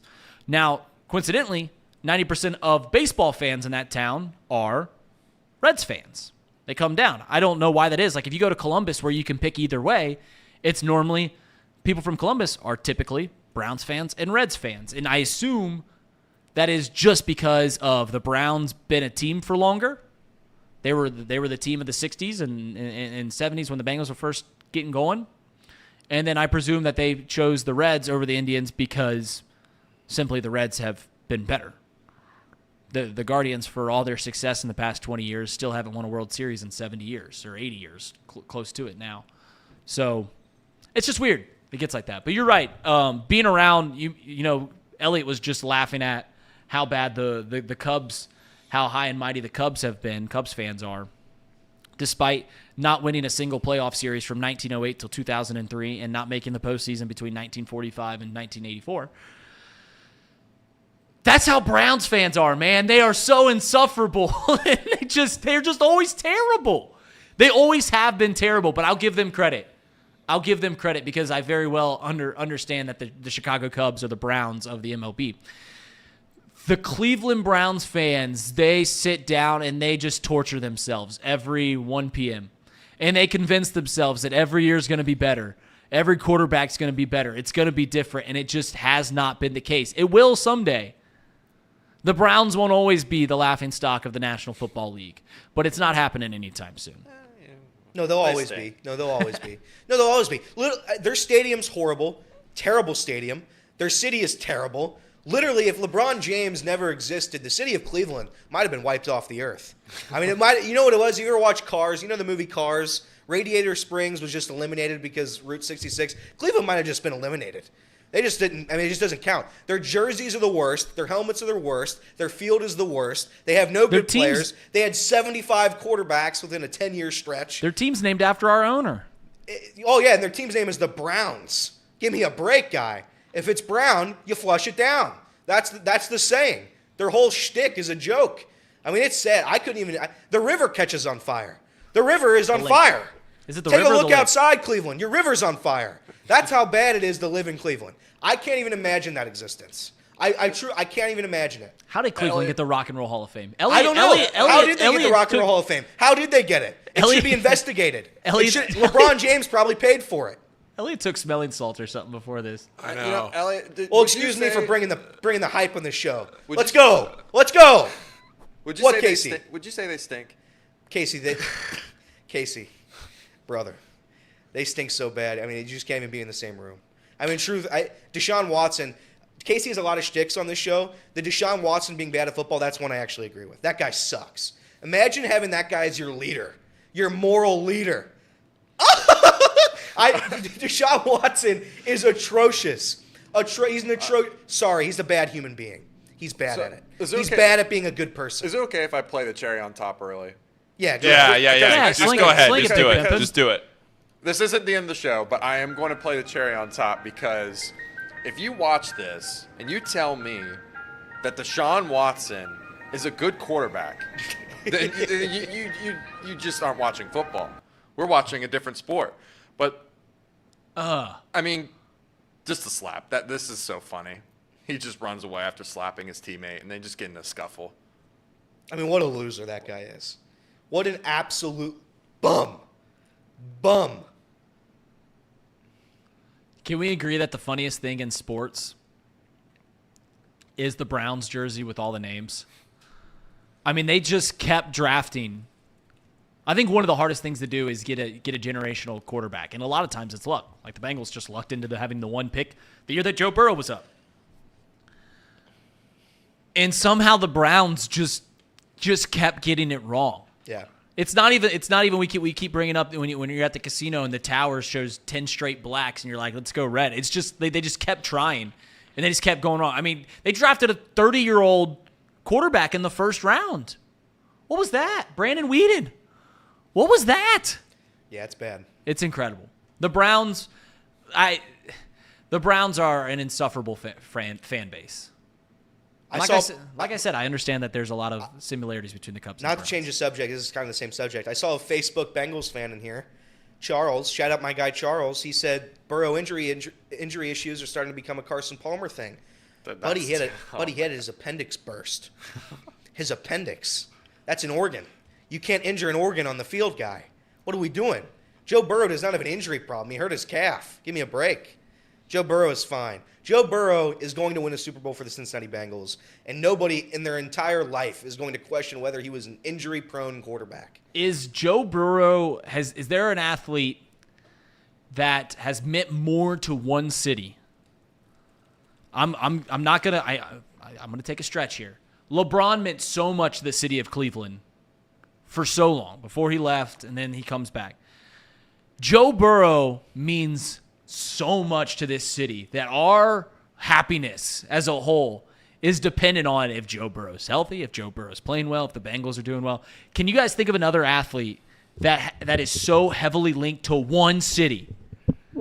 Oh, give me a second. It means so much. Yeah, as Joe Burrow does to Cincinnati. Like I said, as sad as it is, as morbid as it is to think about this, if Joe Burrow passed away at a young age, we would parade his coffin through the streets of Cincinnati like he was Abraham Lincoln.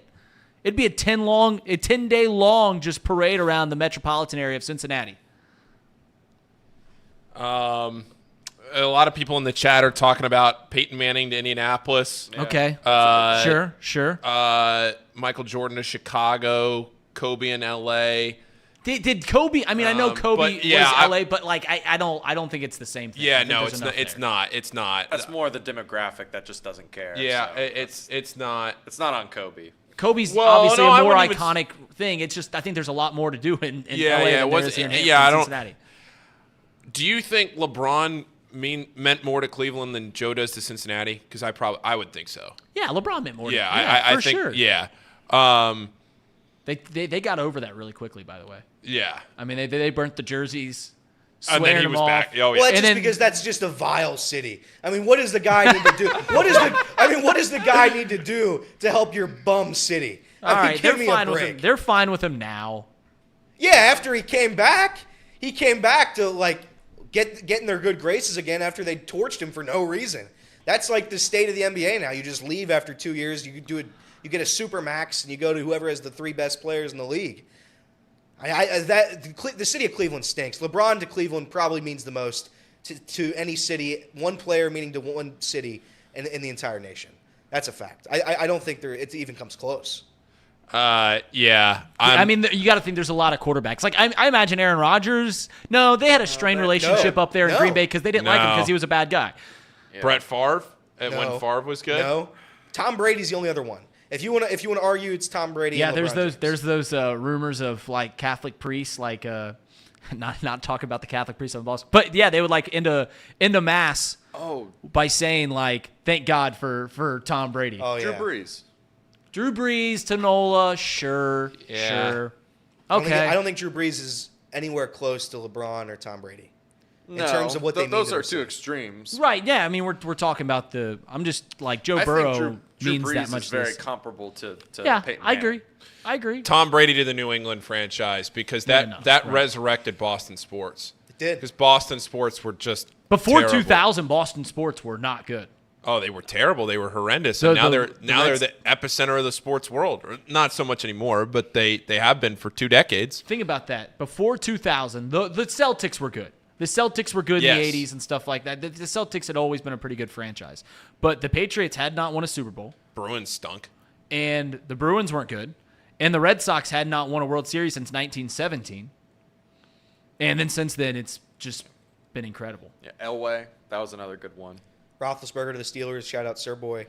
I'm trying to think of baseball. But see, No, I think the thing no. about Big Ben Roethlisberger is Steelers is Big not Ben had that. Like I feel Oh. like part of the reason is you got to convince yourself that he's a great human being too, right? Like that's why I think that Green Bay didn't love Aaron Rodgers, because he was always at odds with the Packers. He was always, there's always those character things, and I think that about Big Ben. Like, yeah, you just go, yeah, he's great on the field, but like, did he mean that much to Pittsburgh? Like as much as Joe Burrow means to this city? I don't know. I didn't grow up in Pittsburgh. Yeah. But it seems like there'd be people, detractors in the it's masses just- going like, well, what about those two? I allegations? have a couple underrated ones. Calvin Johnson to the Lions when he was still playing. Maurice No. Jones-Drew to the Jags. They were the faces of those franchises, but Yeah. I don't think you woke up and thank God for Maurice Jones-Drew being a Jacksonville Jaguar. Well, definitely Calvin Johnson then. Maybe Megatron Calvin. was. Yeah, he's the best at his position. Second best. No, probably not best. Yeah. I'm trying to think of a baseball player. A-Rod, Jeter. Derek Jeter is one. But seriously, I think it also, you're right. Derek Jeter is a massively beloved fan for what he did for the Yankees, face of that. Oh, he was. But like, there's also a lot to do in New York. Like, I think Big Poppy. Big Poppy is one of them. Big Poppy is a good name. Baseball is different because It is. there's just so little that a baseball player can do for one team. Yep. So little that a baseball player can do. Yeah, and I think you make a really good point because, like LeBron, outside of some political waters that he has waded into, Right. has never done anything to Not a upset single thing. anybody. He has been the absolute most stellar face of a sport. He was put on a pedestal at the age of 15 that 0.00001% of people could live up to, and he did it. He's, been married, has a family. He's never had a scandal. He's never had a crime. He's never had anything happen to him that has been anything short of positive, outside of a few bad PR moves with, like he's talked so much about doing the decision and all that. And then, he's made some political statements that a lot of people disagree with. Right. Like, But- if the worst thing that you've done is get on ESPN as the biggest free agent in sports history and make your decision live on air, if that's the worst thing you've done as an athlete, you're doing pretty fine. Yeah. You're doing pretty good. And to be on the face of sports, to be the face of Sports Illustrated and to have the cover and to do all of that and then live up to it as potentially one of the greatest players in your sport of all time. I think he's kind of a goofball. Like, you watch videos. I think Yeah, I he's mean, kind- like, the he's Lions kind of a stuff. goofball. Yeah. Yeah, he's a big goofball. Yeah. The lion is funny. Like him, it's almost the lion. Like when they ask him about books and stuff like that, like he's always holding a Malcolm X book or was for a while, and they'd ask him, and he'd be on the first page, or he would just say some bland thing about the book. It's almost like he's putting on the persona as well. Like he's living up to it. He's like I'm LeBron. I haven't done anything wrong. I've been the face of everything, and he's earned that, right? He's earned that, but he's also playing into the bit a bit. Yeah. I mean, He's a goof. it was kind of like going to the Taylor Swift concert, and I realized she's just a big theater kid up there. Like she just talked like the whole time in between songs, and she's saying the goofiest things. And I'm realizing, She is goofy. like she's so goofy, like nerdy goofy, just having a fun time up there on stage. And I look at LeBron and I think, man, this is a guy that's been in the league now for 20 plus years, and he's never been arrested, never had anything, and credit to him for being able to handle all that and be a model and a good role model and everything else. So, Ooh, you know who's a baseball player who didn't have success? At least the team didn't have success, but the city loves him, and he's maybe the most universally beloved athlete, because everyone has detractors, right? But to say anything wrong about this guy would just be weird. Ichiro. Yep. Seattle loved Ichiro, and everyone loves Ichiro, but also the Mariners never made the postseason his rookie year and never made it again while he was there. But Ichiro is just wildly beloved in Seattle. There could have been a guy in Cincinnati before he became a scumbag that was universally beloved, but I won't mention him. I'm trying to think. That's a good one too. Like it is a good one, right? That's That was a good arguably one. it's probably the best one in baseball. I think objectively, like how much he meant to this city, like and how much he still means with a lot of people. It is But I just think he's an absolute loser scumbag. It is respectfully. It is crazy that he was the third best player on that team I know. Yeah. by like a decent margin and was easily the most beloved. Yeah. Easily the most beloved. Yeah, it's just wild. Just passion for the sport. By the way, LeBron, did you see this report? This is a tough report no. to read. Oh, no. The LeBron's I Believe school, all the current 8th graders, they haven't passed a math test in like 5 years. Well, Mr. Hamiltucky was pointing out in the chat that something happened with that over the summer, that those kids didn't even go to school or something. Yeah. That there was some misinformation there. Listen, LeBron is a Hall of Fame basketball player. Might not be the best principal of a school. I was gonna- Might not be the best one. Might not be the best one. Might not be. He's trying to throw alley-oop dunks. Maybe when he's trying to assign payroll and trying to get the curriculum together, maybe he's not the best. Maybe he's not the best suited for that. Anyone got an update on Bronny? Is he okay?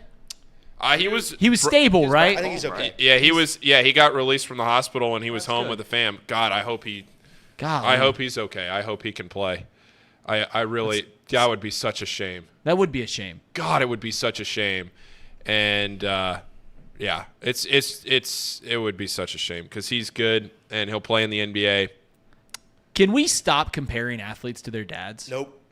Can we do that? No. Can we stop Absolutely doing that? Not when you're LeBron James's son. Yeah, but that's like, brutal. it's not fair to the kid. Imagine- It's simply Well, of course not. it's not. It's It's not fair to fair me. to the kid. It's Charlie entertaining Woods. to me. To say that Bronny James is not going to have a great career because he literally cannot have a better career than his dad, that's just ludicrous, is what it is. It's ludicrous. We've done this with so many athletes. So many athletes. Archie Manning's Archie next. Manning's going to be the next one. He can't live up to that. And it's not even his dad, but it's his uncles. Imagine being Charlie Woods. Yeah. If Charlie Woods has a Justin Thomas, Jordan Spieth type career, think about how good those guys have been in their career. I'll say this, though. I think it's a little different with golf because there is not one person going to ever root against Charlie Woods. There is not a single person. When you're a quarterback... Are you going to root against Bronny James? People absolutely will. Absolutely they're going to root against Bronny James. If he's not on your team... That's what I don't... I see what you mean. Right, people I are see just what going to you be mean. like, he's not that good. He's not that good. He's just playing because Yeah. his dad. And it's like, from what I read, he's an NBA talent, right? Like he's right there as a borderline NBA talent. He's going to be a great college basketball player by all means, at least talent wise. It's not fair. It's not fair to Bronny. Nope. But maybe that's the life you live when you grow up and have all the advances that he has had in life. So. Did you guys see, not to change the subject, I hate to change the subject, but there were some wild MLB trades last night. There were some wild ones. Yeah, I was going to get into that. What about the Angels Angels just have unlimited budget, right? I mean, that's just what that is. They just get whatever they want all the Well, time. like I said, if the Angels have decided, there's a portion. We talked about this. We talked about what the Cubs have to do and stuff like that. There was as a team with Shohei Ohtani being a free agent, maybe the greatest player to ever play. You've got he wants to go to a contender, and I actually saw Cubs beat writers talking about the fact that part of the reason that the Cubs decided to buy was because they want to show to Shohei Ohtani that they want to compete. Now, that is what the Angels are doing within their own clubhouse. They said, we have one of the greatest athletes of all time, maybe the greatest to ever play this sport. And we are in the midst of his best season yet as an athlete. And to think that they're not going to buy, yeah, is it a little ludicrous that they could have gotten a huge return for Shohei Ohtani? Yeah, by all means, they should have done that. Should have tore it down, and you can still go get Shohei Ohtani in the offseason. But you can't blame them either. You can't blame the Angels for what they're trying to do. They have Mike Trout, who could walk into Cooperstown today, was the best player of the last 10 years. They have Shohei Ohtani, who is maybe already locked up that he's the best player this decade, and we're only in year 4 of it. He might be the greatest player of all time. And they're just saying, listen, we're in the best position that we've had with these two guys under the fold to make the postseason. Let's go for it. Let's do it. Does it make a whole lot of sense in what other teams have shown in the past? No. But let's go after it. I think there is a valid point to that. And again, the idea that you can't compete until there's one unified year, and that 1 year you have to go all in, and you only get that 1 year window. That's ludicrous, dude. I mean, you look at the Rams. I don't like to shout out OJ in the chat in his Rams. They don't have a draft pick for the next 15 years, but they went all in, right? They went all in and won a Super Bowl. If the Reds went all in this year and they won a World Series, they have a 10-year gap with me where they could just be atrocious. They really do. They could be bad for a long time. So I think that's the part of going all in where this fan base hasn't seen a championship in so long. So long. Cincinnati is one of the greatest sports towns in the country. I haven't seen a championship in 30-plus years. Just crazy. I think if the Reds were to go all in and make some kind of absurd moves at this deadline, they just got everybody. And they went all in. They won a World Series this year. I think the fan base, every single member of this fan base, any guy who has some sort of knowledge about baseball is like, you have to wait for the future. You have to wait for the future. They'd walk it all back. Well, if you win the World Series, that answers. I mean, that's the part of the Angels' method that is like, all right, they're trying to win every single year. The issue with that is they've been so bad, and it objectively hasn't worked, that it's like, maybe we got to change something up. Sure. But it's fine. They're competing. They're 4 games under 500, though the Angels are in wild card spot. They're 4 games behind the division lead. Who knows? Like I said, they have the greatest player possibly of all time in Shohei Ohtani. And he gets to throw every 5th day. Oh, yeah, and he's going to maybe hit 60 home runs this year.